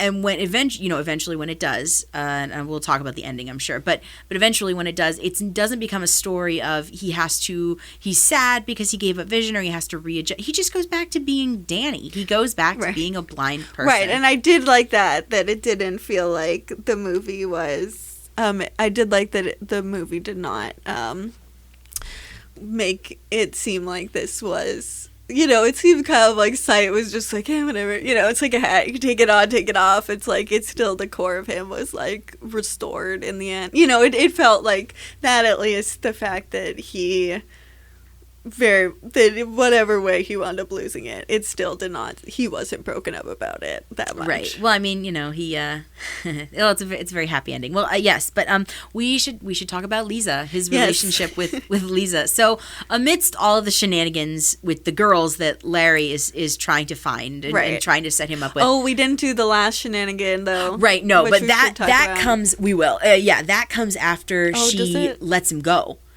Because then he decides to date, but he doesn't want anyone. He doesn't want anyone to know he's blind. Never mind. Go. Yeah. Yes. Anyway, but before all of that, and we should talk about that scene. But before all that, we meet Lisa, the replacement, the substitute secretary. Right. And this is the lady where they just meet being mad. They meet being mad at each other. Yep. Yeah. And of course, as is rom-com / Hollywood logic, he keeps showing up, and she realizes that he's not always an asshole, Right. And it's kind of like, it is a little bit one of those things where you're like, at the beginning, you're like, they're definitely setting them up to be a couple, but then it's kind of like you kind of just take some jumps where you're like, oh, okay, I guess now they're just doing it. Well, and also he starts to let her sight guide him. Oh, yeah. And she is the one who's like, why don't you use a cane? Yes. I deal with blind people. Oh my God, that was amazing. So they go on their first date, quote unquote date. They go hang out in the park, and they go to a couple of different places, like the baseball field and the park and everything. Yeah, and she brings it up. She's like, use your cane. Why don't you use your cane? And what does he say? Does he give because I feel like his reason is not very, it's not good. I don't remember word. Oh my God, I don't remember word for word what he said. I was just so excited that she called him out. Yeah. Because he also plays off, because one of the running things is he will win sports things. He'll do a thing where he'll be like, I play basketball, and then it's he's a blind person, so he's not good at basketball. He makes them believe that, and so he'll do a hoop and he'll miss, and then he just is very, very good, and so they'll bet money before they find out he's very good at it. But then it's you could have used your cane. Your cane helps with that. Your cane helps to identify you as a blind person. So you're happy to do the kind of weird blind, he seems like someone who would use his cane. It was confusing to me, because I'm like, why doesn't he? Well, but that's the cool thing, is he does starts with her, but before her, I was trying to figure out why he wasn't, because he just didn't seem like he had the personality to not use one. I know, he just doesn't want anyone to think that to know that he's capable? Blind. I think he wants to be capable. He just wants people to, I'm capable. Right. But you can be a capable person who also uses a cane. Because you also can just do stuff, and people can think whatever they want. But I think if you use a cane and you're very capable, what happens is people just notice that, and then they think twice. Whereas if you're blind but you don't use a cane and you're still capable, people just notice when you're not able to see something. They don't think oh, there's a blind person who's making it so I now think differently about what blind people are capable of. They just think, why is this sighted person dumb? And so it just seems it makes no sense to me. Oh yeah, no, I still go through that sometimes, but I went through that all the time before I got my cane, because I would stare at signs to try and focus, to make the letters focus, so I could read them. Or I still do this, I put my nose 3 inches away from something if I want to see something, if I want to look at a price tag or whatever, and you you can only come off as not blind until you can't. Yeah. You will eventually give yourself away. Right. Because you can't see. Yeah. And you don't really have the option to not. Yeah. So they're falling in lake with each other, and they go out to dinner. Right. For a dinner date. Which is. Do they go to the same restaurant? Because he always goes to the same restaurant. He always goes to the same Italian restaurant. Yeah. I get it. If it's a good relatable. restaurant, and they have good food, I get it. I literally will, everywhere I've ever lived, I'm like a restaurant, blind people, and this is something I always say, like with all of the blind people I know, like in a 0.2 mile radius of your house, like every business knows you because you go there every single day, because you just need that routine, you're always on foot, you just need things that are consistent and are familiar, because that's just it makes it easier to do the rest of the world. So that made a lot of sense to me. Yeah. So they go to the Italian restaurant, and they're just having a dinner, and she's not crying or trying to have sex with him, or once wearing a blindfold or whatever. Right. And they're having a very nice, normal conversation. And I think she asked him what he likes to do, and he says watch movies. And the inevitable, you're blind. Why? What are you getting out of this? Right. And they have this beautiful exchange about voices. Yeah. And he tells her, I obviously I don't know what you look like, but I'm listening to your voice, and I can tell by your voice, you're all these things. You're beautiful. You have big brown eyes. You have short hair. You have a beautiful smile. And you said something about smile, hearing, and I'm like, this is a thing that I have always told people. I can hear people smile. That's so real. You can hear the smile in somebody's voice. Yeah. Absolutely. And she's like, oh, how, and then he's like, well, well, I can tell you have short hair because I can't hear your hair moving. I can tell you have a beautiful smile because I can hear you smile in your voice. I guessed on the eyes, which I thought was really cute. Yeah, that was. I thought that was really cute. I like that a lot. Yeah, that exchange is my favorite part of the movie. It's so wonderful. It's so wonderful. It feels very real, and it. Yeah, and just it was just so nice to see. Kind of a very real representation of how hearing, especially, I think, the fact that you can get all this information, I think people don't really think about that when they think about blindness. They don't realize just how much. And it's something also that it feels like you could only write that if you at least talk to someone who's blind. Well, because it's so blind specific. Yes. If you're a sighted person, you're gonna rely on your sight. Yeah. And if you don't have that, you have to rely on your other senses. And also just, I think people are just very unaware of the rich information you get from that. I think people, because they're what is it, something 40% of your brain is the visual cortex. So for blind people, we have 40% of our brain we're doing all this cool stuff with. That's, and people, when they're not using that, when that 40% is offline, not doing anything important, it's just using to see, they're missing out on all the awesome stuff that's happening in the world that they're just unaware of. And I think also I loved how he walks you through the cognitive work, because I also think that part of what you replace sight with is just being able to do kind of deductive reasoning and make inferences, which everyone makes. It's just people make ones with sight, and so we but we also can make inferences by just kind of triangulating information and paying attention to certain kinds of information.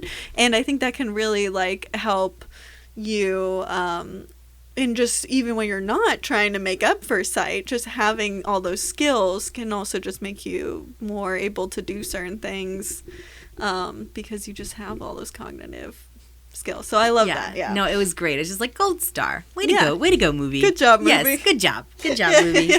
That's perfect. There you go. Well, that's great. Nice. If you only watch one thing from Definitely this, watch that scene. It's fantastic.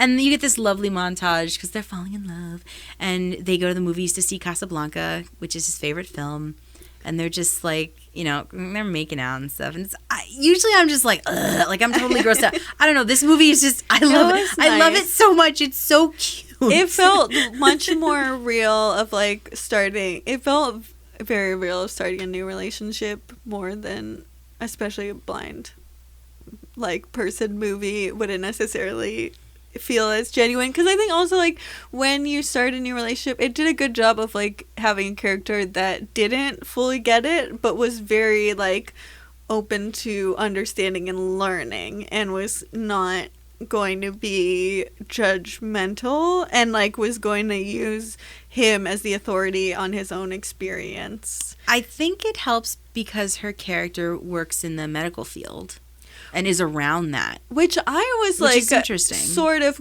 which for me actually felt a little bit more, I was like, it's odd, because I have found that people tend to be more like, when they're in the medical profession, they tend to do more assuming and like less listening.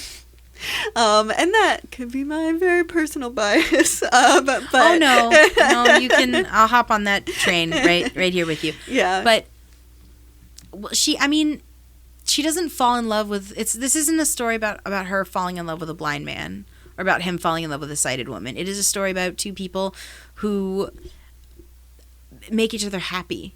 Yeah. And learning, a little bit about each person's world and their life and everything. Right, because that's, yeah. and we haven't talked about her backstory, right, or her so, kind of plot. Yes, so she's a very tiny subplot in the movie. So Lisa but is impactful one for the plot. It's impactful, yeah. Lisa is Indian American, and well, I'm assuming she's first generation American because I'm assuming, yeah, no, because her mother says when we came to this country, right, so she's first generation. Yeah. So. There has been an arranged marriage.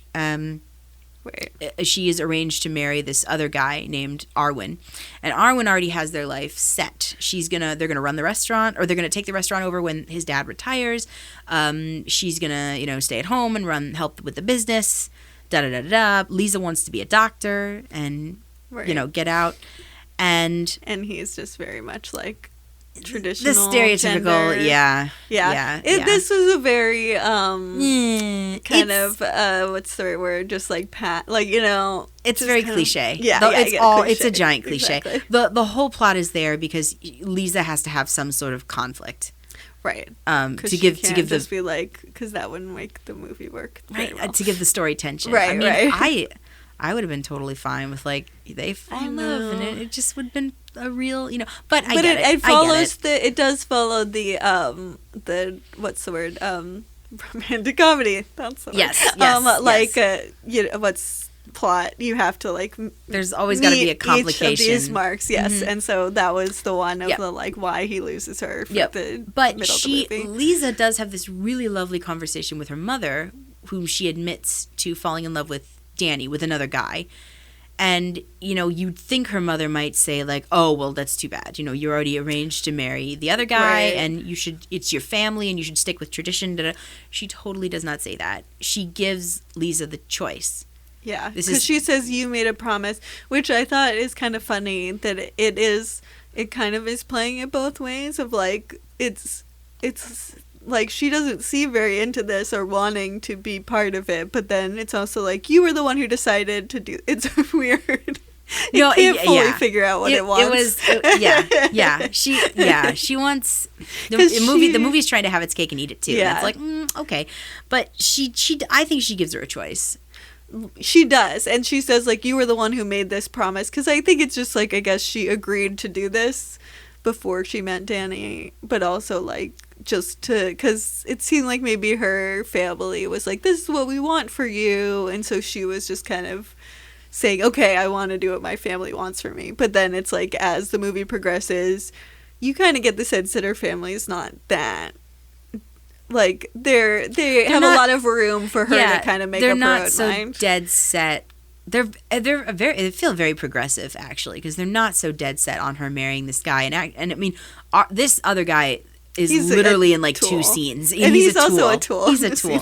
You get the traditional, like, I'm gonna control every aspect of your life. And then, of Right. course, they run across the street and he's trying to, like, get at her boobs and everything. And I'm just like, oh Yeah, my it God. is a little just like Cliche. yeah, like they needed, he wasn't such a horrible person, but they needed him to do something Right. to make her leave him. right. He could have been like a little bit more just like chill, but Yeah, like he they could have, wanted like, stepped different things aside. because he was like a villain. Like they did decide to make him a villain as opposed to just like this is like we need to separate The because- most yeah. lukewarm villain, though. Like, Well, yeah, but he like because they actually like when in the end he Danny comes back as his glasses are like hurting him, Yes, and so he's like slowly running at the the airport scene basically. Oh, yes, where he's yes. going to. It's not actually in an he's- airport, but yeah, that's but it's the Love Actually yeah, moment. yeah. He's not supposed to wear the glasses, but he knows that because Lisa told him about her arranged marriage. He knows that she's going to get married or engaged, and he Right. decides to go get the girl. So he puts the glasses on for one last time, 'Cause he- even though he's not supposed to. Right, because he's not been to her restaurant before. Right. And so I think the idea, which I mean, it kind of works, I guess, like the reason why he's still wearing the glasses and not just being like, well, I know how to perceive the world without glasses, so I could do that. But he's like needing to find a restaurant he's never been to. And so I think at least that, I was like, okay, I'll suspend my disbelief enough that he needs the glasses. Well, I was to do that. that. Actually kind of proud of him because he rode the bus. I mean, honestly, Larry is his super cool, big brother. He probably gives him rides because Right, I mean, 'cause half he this does have like, yeah. yes, half this movie is him riding in a car with Larry. It 'Cause is Larry, funny how many of these movies are like, okay, so who is driving around the blind person? yeah. It's Well, like we gotta establish that. and he rides on the back of his best friend's bike. Well, Yeah, he that's- calls Larry and Larry's not available. Right, Larry can't give him a ride, so he has to go Take the bus. Right, and I guess if Larry could, then it would have been a lot easier to just be like, Yeah. I mean, GPS was still a little bit new in 06. but- All these people are rocking flip phones in this movie. So we're kind of like, Yeah.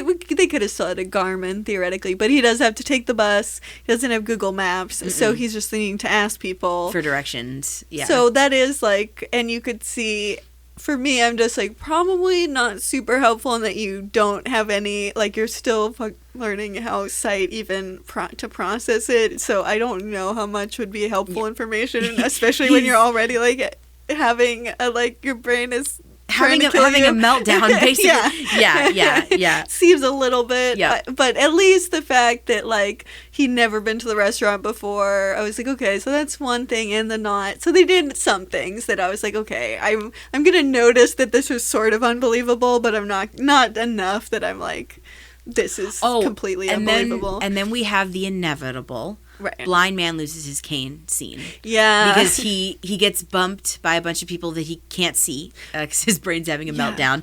And he falls over and loses his cane. And he, to his credit, he tries to find it. But he just, I don't know, the cane just disappeared in the ether somewhere. And well, you he see can't find it. like far away from him, which I think is like, and in the audio description say it to this too, but I think like it is close to him too, but I think, does it also break? Like, cause I think cause he's on a time limit. And so that's the reason why he doesn't bother. But if he had more time, I think he probably could have found it. Yeah, I think it's just the time limit is the reason why he ditches it. Yeah. No, I get it. Like he's got to go. He's got places that he has to be. So but the people who bump into him and yell at him, it's like he had the cane before they bumped into him. So I'm just like, come on, guys. Like, yeah. So that's a little bit. He accidentally feels up a homeless person. Right. And the homeless person's real mad. Yep. It's just a lot of people being angry at him for being blind, which I was just kind of just bummed out of the world because I'm like, the kids should have noticed he had a cane. That's stupid that they were so mean, but it was just everyone was so mean to him. I was just like, oh, this makes me sad. Well, he sad and kind of like tense because you're like, oh my god, is he gonna get there? Is his brain gonna explode? Right, because he's like having a medical. I'm just like, he's having a medical emergency. Right, exactly, and I'm just like, oh my gosh, you could like, even if they get engaged, like I feel like you could probably do this like when your brain is not trying to kill you, but I don't know, whatever. He he gets more directions to the restaurant. He's right across the street from it. Right, because the guy's So- like, are you dumb? It's right across the street. Yep. It's a lot of, just like, any possible way people okay. could be angry at Yeah, you for being yes. blind in public happens in the period of like 2 minutes as his brain is killing him. So It's very extreme. It is very extreme. It is so funny to actually say these things out loud because I'm like, okay. So he wanders across the street, falls over, almost gets run over by like Yeah, 7 he cars. also just runs into the He street. runs I'm into the like, you're a street. blind person. You know you're not. Just like that was what broke my suspension of disbelief for a second. I'm like, blind people know not to run into the street. I mean, maybe because he now thinks like, oh, I have vision. Like, because I do run into the street more when I'm with a sighted person who does stupid shit like that. So maybe it was the effect of like, oh, once you see, you can try to die by running in the middle of the street and forget that like it's not just being blind, that cars will still kill you even if you can see them. But yeah, anyway. Yeah, but he makes it. He makes it to the Crimson Elephant. Makes it in time, just in time to. I don't even think he professes his love just to there. Lisa. He just makes it there. Because she's already, which is also why I'm like, your brain is about to break, and she is already very much seeming like she is primed to be like, never mind. Like, she Yep, doesn't yep, like yep. this guy. She No. doesn't want to get engaged. No. Her parents are kind of like kind Do of you really- subtly do you on really wanna board. do this? Like, Yeah, yeah. yeah. And she's this really, really what you concerned want? about Danny, and like to the point that it's her engagement, and she's just worried about him, and like calling the hospital, like, because she's like very like super focused on him during her engagement. So I'm just thinking like he probably would have been fine if he waited, but maybe he doesn't know Yep. that. And But then, and then Danny bursts into the restaurant, like says her name and falls over. Yeah, basically. And she runs to his aid, and then he recovers. Like the implant is taken out, and he recovers and he goes back to being blind. And I like that she kind of only winds up dating him when he's blind. Like, I appreciated that they were completely broken up, and that she was also kind of happy for him to get it out. Yeah, because I don't know if he ever truly sees her face.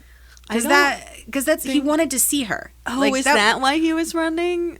Oh, is that part Well, of no, it? I mean, he was running to find her, like to. But maybe you might be right, though, because part of me was just like, the movie is not telling me why this is important to do this right now. Like, when it just, I was very distracted by that. So I think maybe part of it was he wanted to see her. That actually because it was tracks. going to That get makes taken sense. out. I think just because that's not Yeah. something we can relate to, we're not remembering that that's part of it. Yeah. Because he had already decided, his family had decided that it had to come out. Like, it Right. was literally killing him. It has to come movie, out. like I said, it's not clear how much they think that blind people should be sighted and how much they would enjoy being sighted. Like, you're never fully sure completely what it thinks, But and sometimes I it think seems sort of questionable. Yeah, but I think I truly think it falls on the side of you should be who you are, and if that's a blind person. I think so, but I wish that there was a little bit more.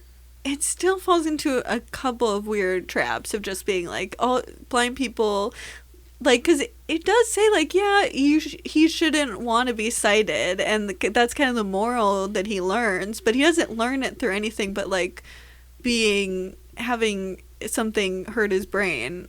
That, like, it's only because of a medical accident that he learns the lesson. Like, it's not, he doesn't learn it through, like, experience, and no one should have to go through that to, like, learn, oh, I don't even want sight.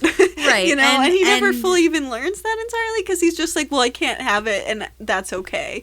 But it feels more like, in the end, it's like, well, blind people can be happy settling for continuing to be blind.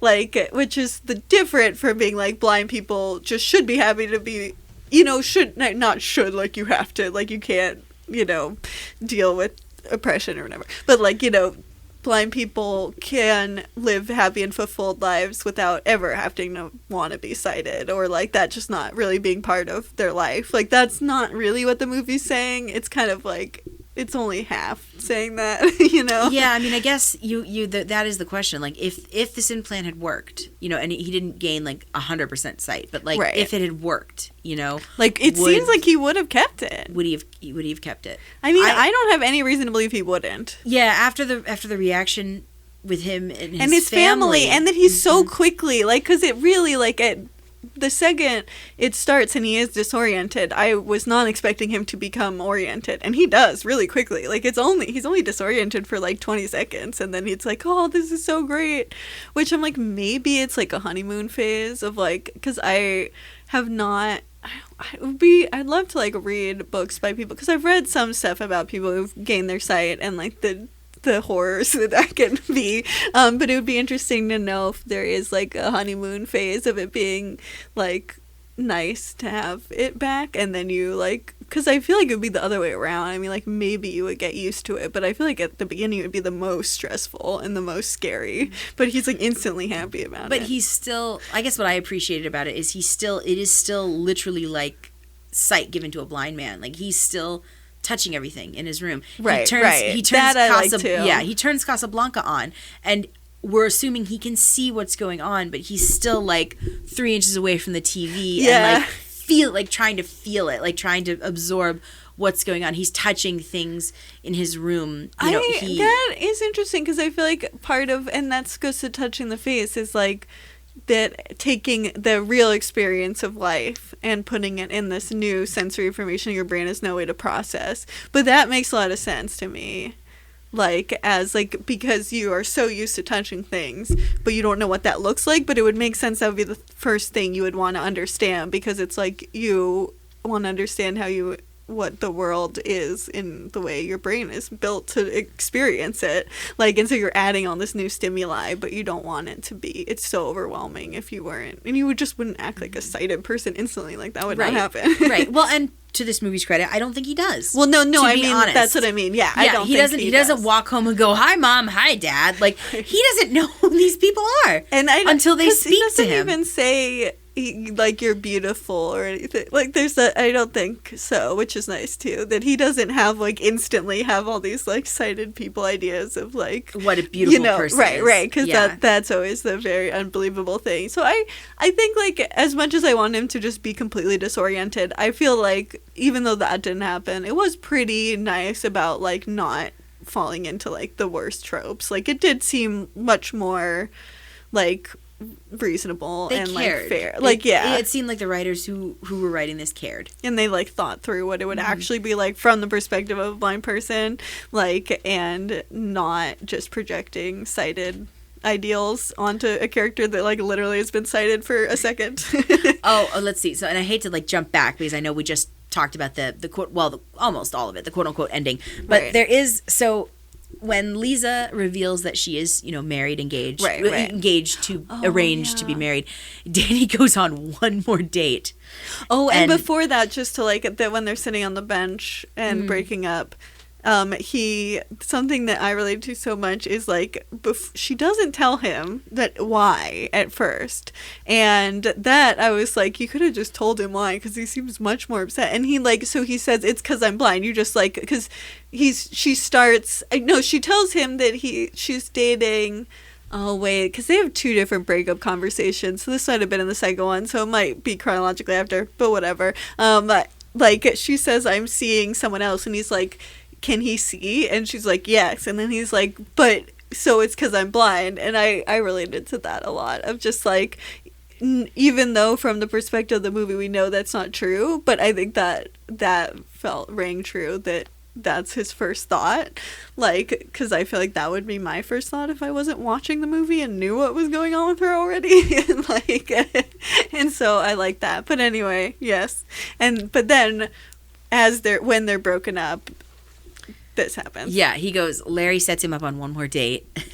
Well, oh gosh. First there was the sex worker that Larry sets him up with. Oh, I forgot. Yeah, she doesn't. What happens with that? There is enough of them that you kind of they all get blend mixed up together. Yeah. This is the woman that took off her shoe and is like trying to play footsie with him under the table. That's part of like the original montage of dates, that right? might be. Yeah, I think so. Yeah. Because his one stipulation for his brother is like, you can set me up on dates. I don't want to date sex workers, which is like, okay, hey, sex workers are people too. Yeah, these are people. In this movie they're caricatures, but in reality they're people. Like that's one of the little bumps in the road. I'm definitely. like, these are okay, whatever. It's played for comic effect. So she takes a call in the middle of the conversation and how much? Oh, it's 500 for a blah blah blah. Oh yeah, right. I guess, And then he's like, "Fuck you." Oh my god, he punches his brother in the really hard in the face. This is when I was like, "What is his deal?" I relate to him on a lot of things, but he needs to get over this. There's nothing wrong with going on a date with a sex worker. Yep. And they are people too. Yeah. He's very high and mighty about it in a way that's so unnecessary. Yeah. But yeah. And I guess that the Lisa, come to find out, she's a virgin as well. Right. And I'm not saying the movie is trying to make a stance on the pure virgin woman is the best, because I think if that was the case, she would be blonde-eyed, blue, or right, blue-eyed, blonde hair and white. It's a weird kind of subtle thing where it never fully. There again, another weird it's not that it's on its face problematic, but there is a weird relationship of sex. It doesn't fully have a crystal this is a good perspective on sex. It's muddled. It's kind of it's a little bit all over the place. Right. It's some shaming people for having sex, but it's not always. And yeah, I mean, and maybe that's why we have his brother does business with sex workers, because to his brother, sex is normal. It is this normal thing. And to Danny, it's a little completely bit more, foreign. Which is kind of that. And then that, I was okay. I mean, that's fine. I think that is definitely some people's experience. But there are a lot of blind people who do have a decent amount of sex. I'm sure that's not I'm sure there are blind people who blind get person laid. thing. Yeah. Sure. And also, blind people... there is definitely... Sex is not very visual, also. No. So... Doesn't have to be. It doesn't totally track that they're... Because I think, saying it's ableism, and that's why I thought it was compelling, he's 22, he doesn't want to be a virgin, but he is just because of society. And that, I'm okay, that seems relatable to me. But then, sometimes, because of the movie just having a weird perspective on sex, it's sometimes you're but there's, sex is not... Doesn't make people inherently, undesirable or whatever. Yeah, There's just... It's kind of... It's all over the place. Right. But, yeah. So we move to the last date. Yeah. Before he resolves everything with This Lisa. is when it's truly all over the place about sex. Yes. Oh, this scene is so interesting. I don't know if it's in a good way, but it's interesting. Well, because there's a few different... There's a whole arc in the middle. Oh, where, God, yeah. Before that they go on the date, he decides the problem isn't that... The women, or I don't know what he decides the problem isn't, but he decides the problem is that people think he's blind. The women are going to know he's blind and they're going to immediately judge him. Right. And he's sick of that. I get it. Which that makes sense. I totally get it. So he decides to play sighted. Right. For the entire date. Yep. He even go to the Italian restaurant and practice. Which I'm you go there every time, so you do not need to practice this. I don't know. You can do this. I liked it. I thought it was cute. I think it was cute, but it also was I felt that was a little bit more for an audience of sighted people. Sure. Because the blind person would never be wait, but how does he know how to get... it felt like it was so sighted people, just so you know, blind people can also figure out how to navigate a place they go to every day. Mm-hmm. It felt very forced. So he learns he learns what he's going to do. He's going to rehearse. He rehearses how to go in the door because his friend is a valet who works there. Yeah. So he rehearses how to go in the door. He rehearses the reservation. He rehearses walking to the table. How many paces it'll be. He has his regular table that he knows where that is. He rehearses ordering wine from the wine menu. And the staff is all in on this. Right. There's multiple people who are helping. Yep. And then of course the night he comes to the restaurant to pull this off, the guy shit hits the fan. None of the regular staff are there. Right. The one who was really walking him through it is sick suddenly, so that which I guess would make sense why he would randomly not be there when he already had worked out this whole thing. So the staff doesn't know, takes him to the wrong table because someone's already sitting at his table. He goes to the wrong table. Because he's bound and determined to sit at that table because he knows where that table is. He couldn't sit somewhere. How would he know where else to go when he's pretending to be a sighted person? Yep. But obviously the table is occupied. Right. And so he sits down with the people, this Japanese couple that are sitting at the table, and I don't think they speak English. No, he doesn't, because the man doesn't speak And English. to him. He's just pissed off that he's there. Right, Well, and which then you would be. Yeah, I would be too. Yeah. Because then he reaches out, Danny, to figure out what is going on. Which I'm Right. like, you just had this whole conversation about voice and perspective, and when you sat down at that table, you couldn't Yeah. tell that there were two people sitting there Yeah. just by like the That's spatial really true. awareness. That bothered me You too. had to reach out and just touch the other Yeah, guy, yeah, which yeah. sets him off. Right. Because no one wants to go to a restaurant and be touched. Right. I don't. So I'm like, yeah, Even before the coronavirus. Exactly. Yes. Yes. Yeah. Yeah. You kind of walked into that one, Danny. I'm sorry. It is completely, and it's a different staff member. So the likelihood that they would you should already be disoriented enough to then just like go and do it, I feel like is kind of weird. And yeah, so then they yell at him, and the girl that he is going on a date with has already just walked over She's to at the the other actual table. Yeah, and yeah. it's fun because she doesn't even notice that he's going through all this, so we get to see it, but it's not even that she's like, oh, because he has to fuck up some more before she can know that he's blind, basically, so she doesn't even notice yet. He has to then go to a different table. How does he, because I think he's he has to yell at the waiter and be like, leave me there. Yeah, I'm blind. I can't see. I can't. Right. So they do this. The waiter does this really fucked up version of sight guiding, because obviously Danny doesn't want to get sight guided because that'll give it away. So he says, walk in front of me, and I'll touch your back and walk behind you a little ways. Right. Which doesn't work because the waiter stops and Danny doesn't know. Right. And so runs into him, and a bunch of food gets spilled. But he makes it back to the table. Right. Which is a good, that's a person being unaware, trying to do sight guiding and doing a shitty job. Which I think there's another scene where that happens too, where someone does a bad job of sight guiding him. Yes, because it's on the date with Mama.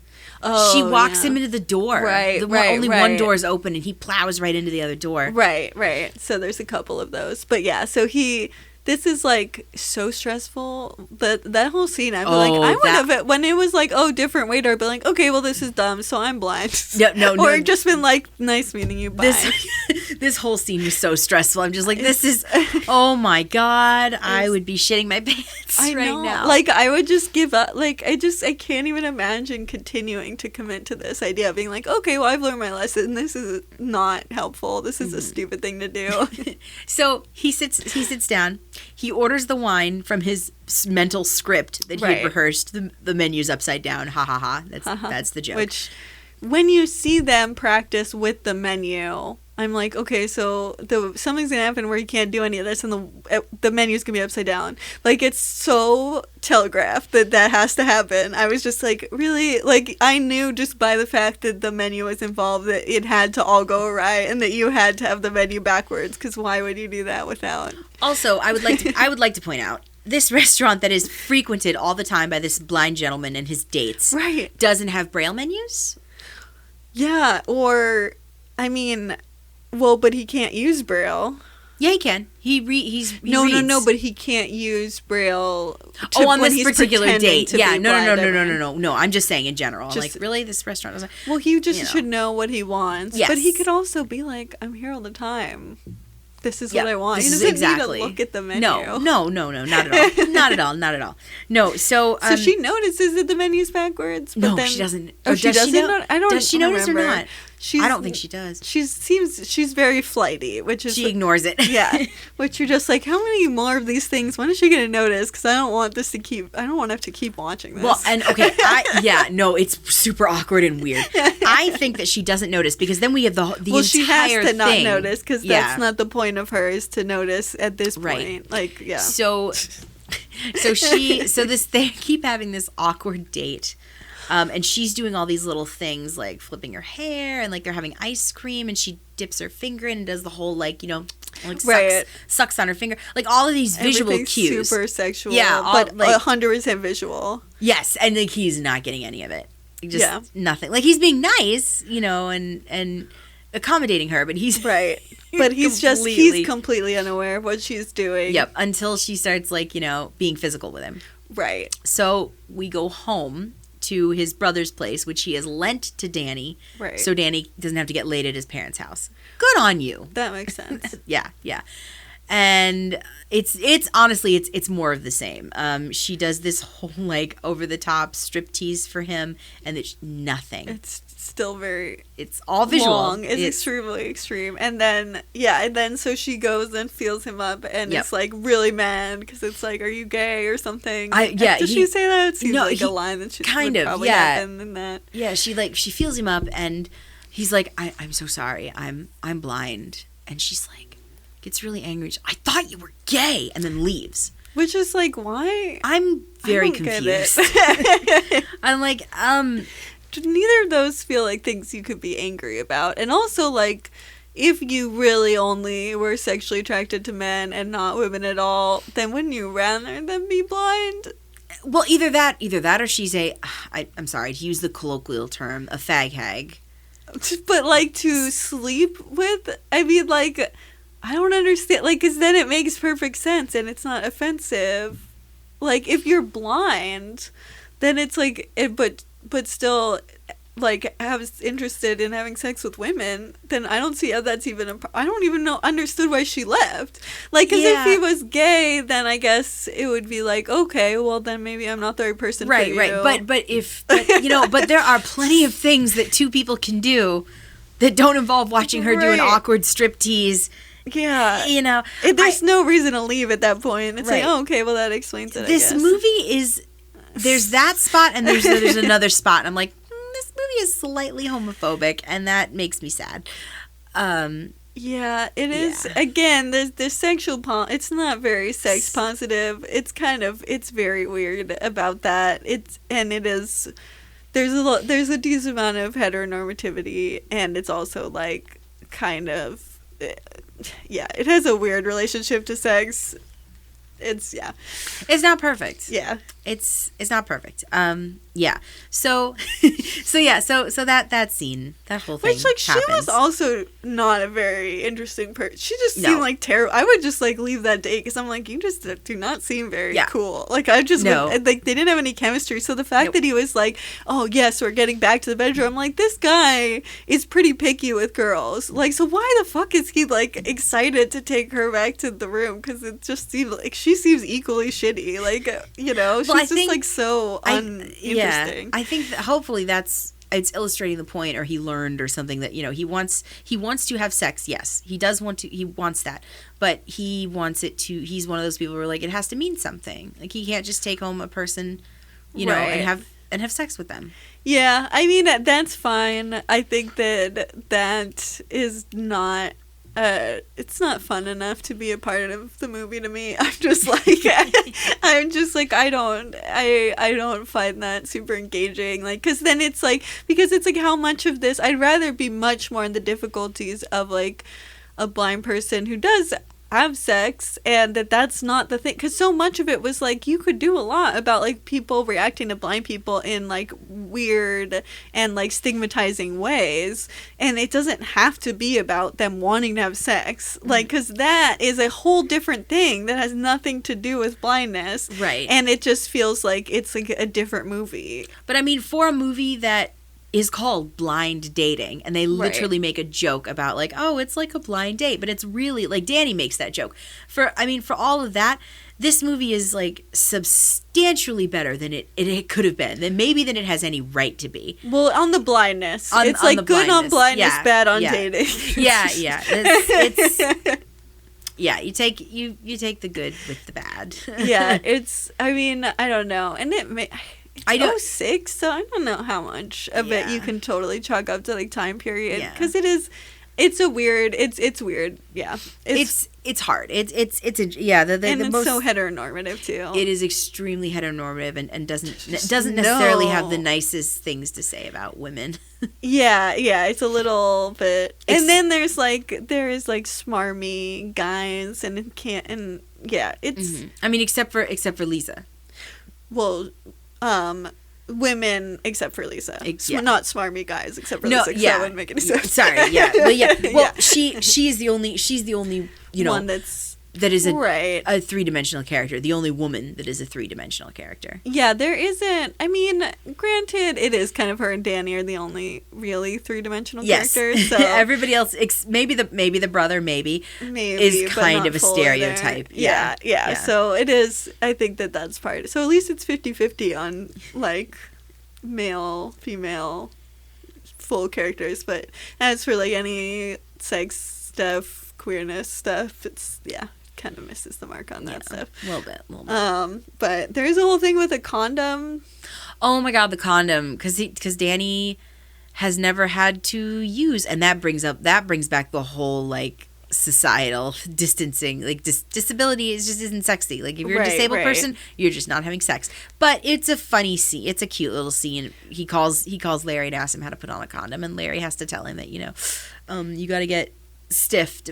He's like they won't fit. Which I think like I kind of do wish that the movie it could have made him more sexual, because I feel like if you're making fun of like how people perceive you to be asexual, like the movie can't also do that. Like it can't. It feels like it's having its cake and eating it too. Like I buy less that you're making fun of like how disabled, like how abled people desexualize disabled people. Like you're trying to lampoon that, but then you're also kind of desexualizing him. And I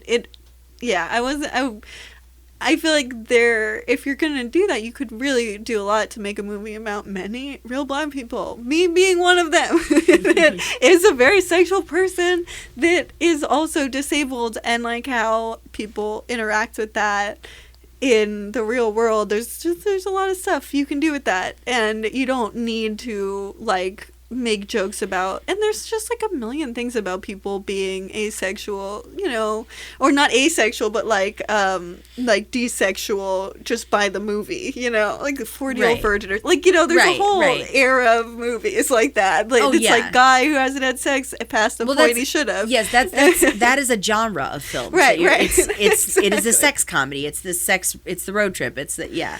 But it is like so you didn't necessarily need that in a commentary about desexualizing blind people, because you could have made him more sexual. I don't know. It is weird. I think I mean, maybe we're just not at a time period. Also could have been about a woman too. Well, yeah, I mean, that's true. Well, I mean, he's 22, and I mean, not everybody loses it in their teens. Well, that's definitely true. And that is not to say that there's like a monolith of sexual experiences at all. I think it's just like, given what this movie was trying to say, I was always like, are we doing this the best way? Are we hitting this from the right angle exactly? Not to make a sex joke, sorry. Okay, anyway. So all of that being said, I don't know, I think we should probably rate this puppy. Yeah.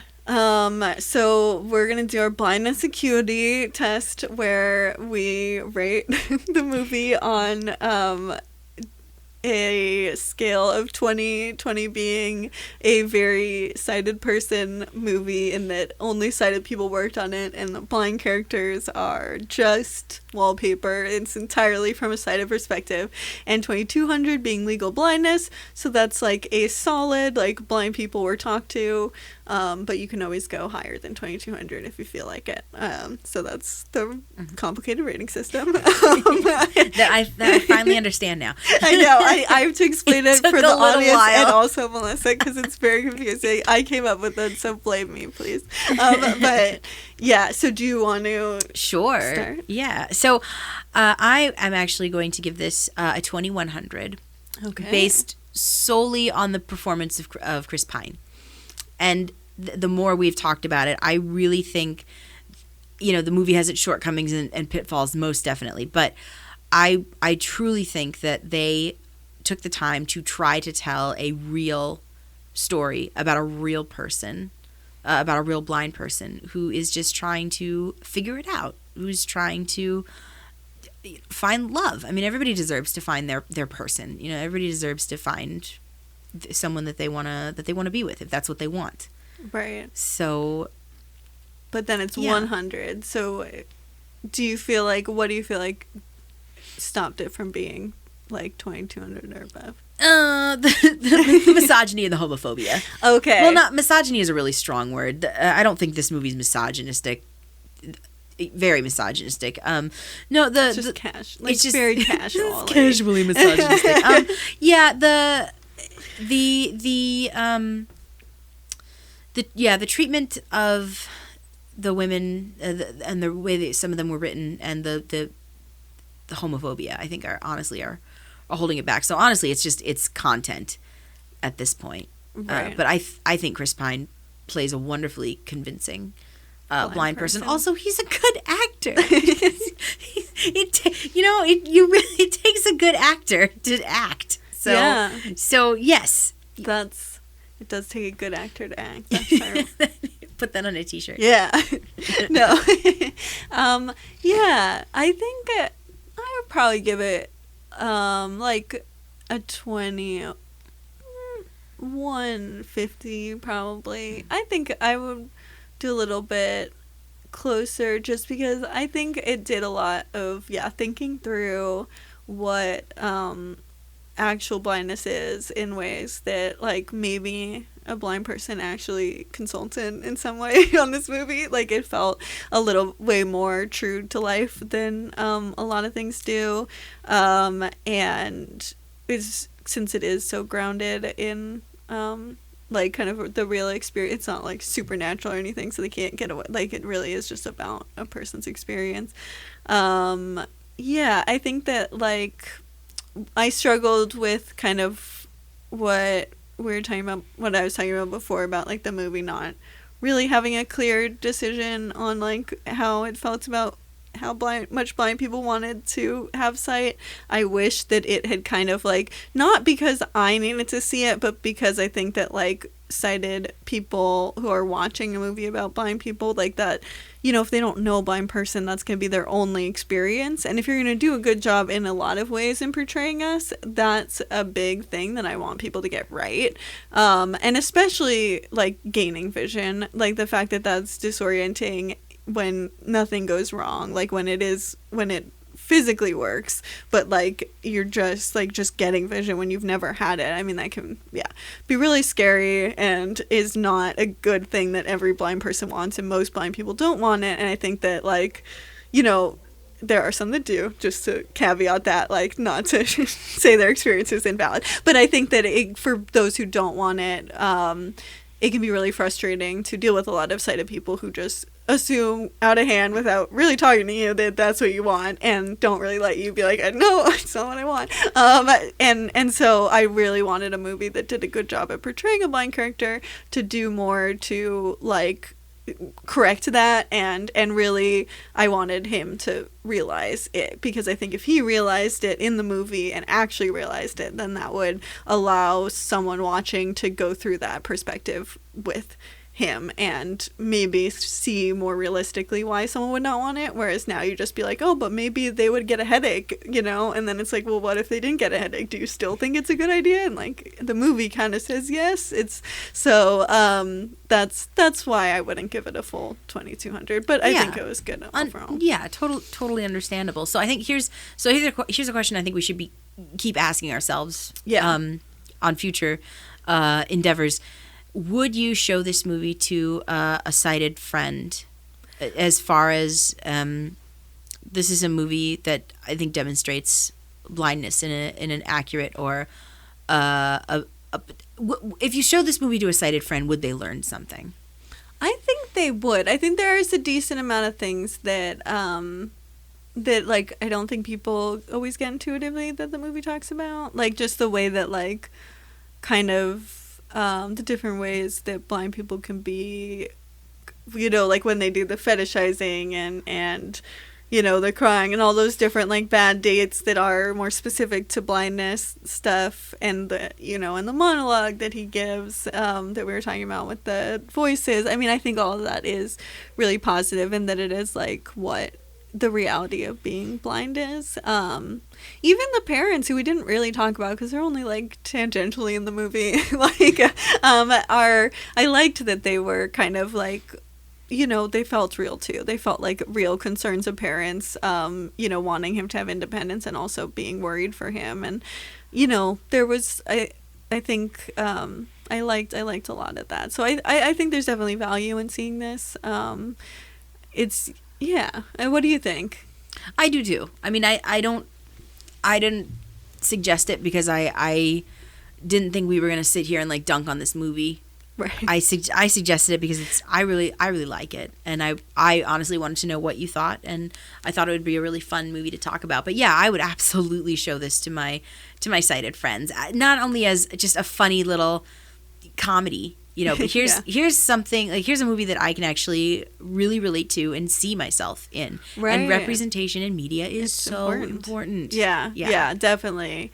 Yeah, it is really, and that's why I think I also both hold movies to a high standard, while also I think sometimes get very excited when they do anything right. So I'm a weird mix of things. But yeah, because it's like there's so few things, and so those things have duty to do, and not to say that like anytime something actually does the work of like representing people that they have to do it right, because there just should be more representation. Yeah. But if there is not a lot of representation, it's really important that they try. And name me well, and name me another movie about a blind person, guy or gal or whatever, trying to find love. I can't off the top of my head. We're gonna have to figure it out at Yes. some point, because I'm sure we're gonna need to talk about that. More movies. Yeah, Or just yeah. name a movie that we would talk about later. Yeah, it is. I mean, it did. This movie kind of made me be like, I want to make a movie about my experience dating. I feel like I thought that like 40 times during the movie. I think that would have been the number one thought I had, of just like, oh, I should be doing this. Like, I mean, that's what I've wanted to do my whole life. But Yeah, a movie, it is important. A movie or a documentary. Like this gets me curious. Obviously I want to know about the blind experience because that's my experience. But I want to know, what are other disabled people's experiences like in the dating scene? I think that's definitely. I feel like for me, I definitely thought like, because the movie didn't show every aspect of my experience, I think that's, and also just everything that I can relate to. I'm like, oh, I want to make something now. So that's what my that's weird good. psychology. I mean that means it's doing its job. I mean, movies should inspire you to do something, to create. Right, and I think that I think also because when you do have a blind character, and it will be interesting to see as we do more and more movies, but I can't really think of one with a female protagonist that is about romance, and I think that's like not romance, but like romantic comedy or something like that, and that's sorely missing, and I think that that's been something that I've just in my life been very frustrated by about media, because it doesn't seem hard to me, but it's definitely creators make it seem hard because it never happens ever. So that's definitely something that made me think like, oh, I should be making things because this is still like it didn't satisfy me enough to be like, I don't need to make anything, because it still left a lot of doors open of like, oh, but we could do better, like we could do this a little bit better. I think that's what I was thinking a lot of the time. Yeah, but that's also partly my brain. I think it did as a whole did a good job. I'm just always like, I just make movies, I guess. So good. That's my good. Well, I am glad you were pretty much satisfied. Yeah, so, no, and I think it's a good movie, and it's definitely like there's a difference between like I mean, it's unlikely I would find a movie that's literally my own experience, and I'd also be slightly sad because I'd be like, oh, but I could have made this. Oh no, I didn't do it in time. So I think that there's a difference between what I wanted was inspired to do, and that I think the movie did a very good job in a lot of ways of doing what it set out to do. Which I think is cool. Best you can say, really. Yeah, I can't really say stream it because it's nowhere to be found. Go on Amazon. Yeah, spend $10. Spend $10 and buy this movie. Just be our friend, and we'll lend it to you. There you go. You won't be disappointed. I don't think so. And so the movie is Blind Dating. Yes. And I mean, I honestly I want to know if Chris Pine even remembers this movie, like remembers making it. I mean, guys, this is baby Chris Pine, okay? Yes, 06, so... 06 Chris Pine. This is before Star Trek, before Wonder Woman, before Into the Woods. It's just a little baby. Before he became one of the Chris's. Yeah, Yeah. before, I bet other Chris's were even Chris's. Mm-hmm. Before any of the Chris's were Chris's. Yep, In I a mean, land before Chris's. In the land, guys, this is pre-MCU, okay? Pre-MCU. Oh, wow. Yeah, or DCEU. What was the first MCU? This is like, let's get real good sidetrack. 2008 Iron Man. was Okay, the yeah, first that's one. right. That's who's right. That was the Because first. that was before, like, because Spider-Man, Sony, and all that stuff. Yes, but And those X-Men. technically aren't part of what I would consider the, I think the MCU, that which isn't. is I think anything they after aren't 2008. just because they're Marvel franchises. They were owned by like Sony or I Right. don't know, This is whatever. before Marvel started making its own movies. Yeah, and we are a Marvel podcast. No, I'm just kidding. Whoa! No. This podcast is just about Marvel I'm movies spi- because I'm I'm sure fighting we words. need more people to talk about Marvel yeah, movies. Yeah, exactly. Yeah. No, we don't take sides in this I podcast. almost said until Marvel makes a movie about a blind person. I know. We talked does about it feel last like week. That but yes, and actually, we talked about it last week, but you haven't heard that episode yet. Oh, yeah, that's so right. That's a perfect segue. Oh, good. Into what my pick is for the next episode you will Yay. hear. I'm excited. Which is the 2003 movie Daredevil. It will be a lot of fun. We're not going to spoil, even though we've recorded it, we're not going to spoil the episode, but it's definitely a reason to tune in. And if you were like, yeah, I don't remember Marvel ever making a superhero that was blind. They did. They did. And It Ben happened. Affleck played him. And it's, I guess, forgettable enough that we forgot within a week of recording it, but it isn't. You'll see. So, I think we should probably transition into our. Are we gonna just call it something different every episode? I like that. Okay, cool. Our two things that are dope that we enjoy. Nice. That's perfect. Things that are dope that we enjoy. That's good. Yeah. I'll start. Sure. We might have a pattern of it, but I don't remember what it is. So this is a very silly one. I was trying to think of what I wanted to do, and there's a handful of stuff that came up, but this is just a very weird, simple thing that I don't know if it was on a new update of my Mac, like recently, or if I just realized you could do this. But one of the accessibility features is that if you hold down the command key, it will show the different words that your mouse is over in a big text like thing right next to the mouse. What? And I had never seen this before, and it's just one of those things where like sometimes Apple makes me mad because they'll like just change things in a way that I'm like, this is unnecessary. And even though they do have good accessibility features, I sometimes forget when I'm annoyed with them. But, you know, I just finding that out, I really appreciate that. And it's just like those little things where I'm like, oh yeah, like there's still someone who cares somewhere, hopefully. You know, it's nice. So I can't wait to go home and try that. Yeah. I'm so excited. It might now. be it might be like you might have to update your Mac. Oh yeah, I don't know if I think I I don't know updated if I've recently. updated But recently. you could just Yeah. update it if Yeah. you feel comfortable doing that. I but love yeah. it. I love it. Yeah, so what's yours? Okay, mine is so I kind of have like 1.5 because I had to experience this thing so I could do another thing. So I'm playing Dungeons and Dragons with a group of dear friends because we're all inside all the time. So you got a game, like you're inside, and you know. And I love role playing games, tabletop games in general, because most of it takes place in your imagination, and Right. there are a lot of ways that you can make these games accessible. Yeah, Which totally. is super cool. Because you can basically just tailor the game to whomever is playing it. Right. So we're playing a version of Dungeons and Dragons, but our version is Dungeons and Disney. Oh my gosh. Yes. So the DM has created this like fabulous land of kingdoms, and there's the Magic Kingdom, which is on an island that is remarkably shaped like Mickey Mouse.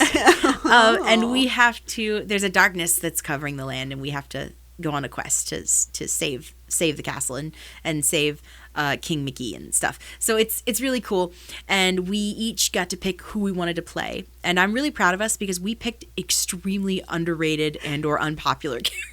Oh, which one? So do you remember Amelia Smollett? No. I know, right? So if you Google Amelia Smollett, you'll find that she is the captain from Treasure Planet. Do you remember Treasure Planet? I don't even remember Treasure Planet. See, there you go. We're doing good. Treasure Planet is their like space steampunk retelling of Treasure Island. Oh, wow. And it's really good. That's intense. It's so underrated. When is it from? Oh my God, this is way. This is like 2004 maybe. I will have to look that up because I know I'm wrong. But it's from the 2000s, early 2000s. Okay. And it's really good. But so we have Amelia Smollett, we have Tinkerbell. Oh. Everybody knows who Tinkerbell is. Yeah, that we have Maid Marian from Robin Hood. Oh yeah, The who animal we talked version. About on, yeah. Yes. We had Oh one yeah, with we Lynn. talked about Men in Tights. I was just editing it last night, so it's very fresh in my brain. Oh good. Oh, I'm excited. That's cool. That's awesome. So and then I'm playing Kida from Atlantis: The Lost Empire. Oh my gosh, I don't remember the characters. Right. At all. So that's my awesome thing. So to develop my backstory for this character, I had to rewatch Atlantis: The Lost Empire, and I will usually rewatch this probably once or twice a year.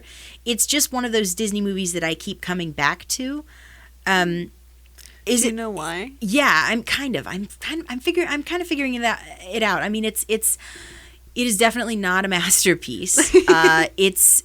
It's very, the plot is very, it's kind of sort of by the numbers. Right. But That can be nice sometimes. sure, what makes me happy is the whole thing is this like 1930s style adventure movie. It's about this linguist named Milo who goes on this legendary adventure with all these explorers to find the lost city of Atlantis, which they do find, and then there's like backstabbing and betrayal, and they meet Princess Kiragakash, or Kida, for short, and they meet her, and she shows them around the city, and it's just really cool. Visually, it doesn't look like anything they've ever done.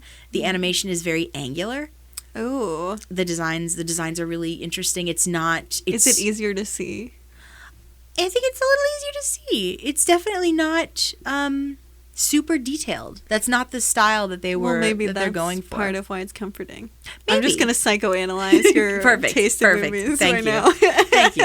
I also have had a thing for Greek mythology since I learned how to read. So Oh, yeah. anything having to do with Greek mythology, I'm just like, oh my God. And especially just like- Atlantis. It's fascinating It stuff. checks like comfort boxes. Yes, it does. Yeah, that makes And sense. so I had to rewatch it for character research. So I love it. If you haven't seen it, or if you haven't seen it in a long time, it's streaming on Disney Plus. I was going to say my parents did just give me their Disney Plus, and I am Zac Efron is my Oh, nice. icon. Oh Though I Right. do have to watch High School Musical, the show, which I will watch soon, and then it will probably be my thing at the end of another episode. Good, 'Cause I'm very good. excited. Good. Well, mine is Ahsoka right now, actually, because they don't have Kida as a choice. But so yeah, I'm playing Princess Kida, and yeah, also Princess Kida is a fucking badass. That's important. She's a badass. I mean, she cares for her people. She defends her people. She kind of sort of gets damseled at like the very, very, very end of the movie, but she comes back, in a huge way. And like, spoilers for this kind of old movie. I mean, spoiler alert. I mean, she like protects the whole city, at the very end. It's really freaking cool. That's awesome. It just doesn't feel like your traditional Disney movie, and maybe that's why I liked it. It also pairs sublimely, and I usually cannot watch one without the other. It also pairs sublimely well with Road to El Dorado, which is another underrated DreamWorks movie. If I'm comparing the two, I think the DreamWorks movie has a better cast of. I think the characters are a little bit more fleshed out, but the El Dorado is a road movie. It's a comedy. It's going for a specific tone, whereas Atlantis is a straight up like adventure drama. Okay. So it's kind of like a slightly different thematic thing, but like a slightly different genre. I'd say, I guess those Yeah. aren't slightly different. Those are different genres. It's but the not- themes are kind of similar. Yes, yeah. Well, the both movies are about lost cities and about the people who Right, find I was going to them. say Lost Cities. I wonder, okay, were they both around the same time? A little bit, yeah. I think so. Was it like 9/11 or something? What was making No. us all... I'm always interested when certain things come up around the same time. Like, why? I don't know. All I know is that my family, we used to go as a family to watch Disney movies, and like I'm talking like my mom and me and my brother and my cousins and their mom and everybody. And I was the only one when we walked out of the theater that liked it. Oh, interesting. Everybody else was like, yeah, they had to have a whole lot of imagination to come up with that. Jeez. Does your I family love usually it. do that, though? I've never heard my family ever have that as their their take on a movie. That my family has a lot of takes, but I've never heard that one. No, Is that something they've said before? Well, usually they like Disney movies. I think that but might you had to have a lot of imagine. That seems like That's such what a she said. weird Yeah. commentary. because she didn't like it. But I don't think she wanted to disappoint me because I was so in love with it. Oh, But- that's cute. but- My parents, when I'm in love with something they didn't like, were like, that was dumb. It's not very good. It had some big plot holes. But Atlantis was one of the few, but Atlantis was actually one of the few movies that we didn't buy. Like we usually bought every single Disney movie, and I don't remember ever owning a physical copy of Atlantis. Why? It's a lost DVD or VHS I at don't that know. time. I don't know, but I have it now. I bought the thing on digital, so I actually have my own copy of it. You found the lost. I found the Copy. lost copy of Atlantis. Anyway, that's what's dope this week is Atlantis: The Lost Empire. If you haven't seen it, it's great. It's got Michael J. Fox and Cree Summer in it, and they're awesome. And Nice. I love it. I love it so much. That's awesome. It's such an underrated film. That and Treasure Planet. Like, okay, those are the three things you should watch this week because everybody's home. So you need to watch Atlantis, Road to El Dorado, and Treasure Planet in whichever order you feel is You gotta do all of satisfying. those. Yeah. But I feel like there is something very comforting about, revisiting like childhood movies when you're in a stressful situation. It makes a lot of sense. I just had a stupid grin on my face for like the entire movie, and I know I memorized it. I mean, I know all the jokes, I know the dialogue, and even then, it's usually such a long in between period from viewings. I'm still laughing at it, like Yeah. a little comment, We should sit down and watch this movie. It's great. Oh, It's okay. really great. Well, I think that's everything, right? I think we did Did we it. forget anything? I think we I think checked we're off all good. our boxes. Look, just check your space to make sure you didn't leave anything. Do Yeah. the podcast version of that. Be like, got my bags, my phone's in my pocket. This is the podcast version. Yeah. Thanks for coming over to my house. You're welcome. Thanks for having me, and thanks to all of you for tuning in. listening. Yeah, and let's see if we can, if I can remember what all our handles are. So you can send us a message in the show description. There should be a link. You can record us a message. You can let us know if you've seen Blind Dating, if you found it, or if you really liked it or hated it. You can also give us suggestions of movies to watch, or I don't know, just tell us that we're dope and that you love us. Those are the different options. And then you can follow us on different social media. Our Twitter account is White Cane Pod. Our Instagram is Citizen White Cane, and you can also send us an email at citizenwhitecanepod@gmail.com. Our theme music was by Lucia Fasano, who is very awesome, and you can check her out on Bandcamp and just Google her name. She is very cool. Don't forget to rate, review, subscribe. Thanks for listening. Nice. Thank you so much for listening. We're gonna be back at you some other time. Awesome. Bye.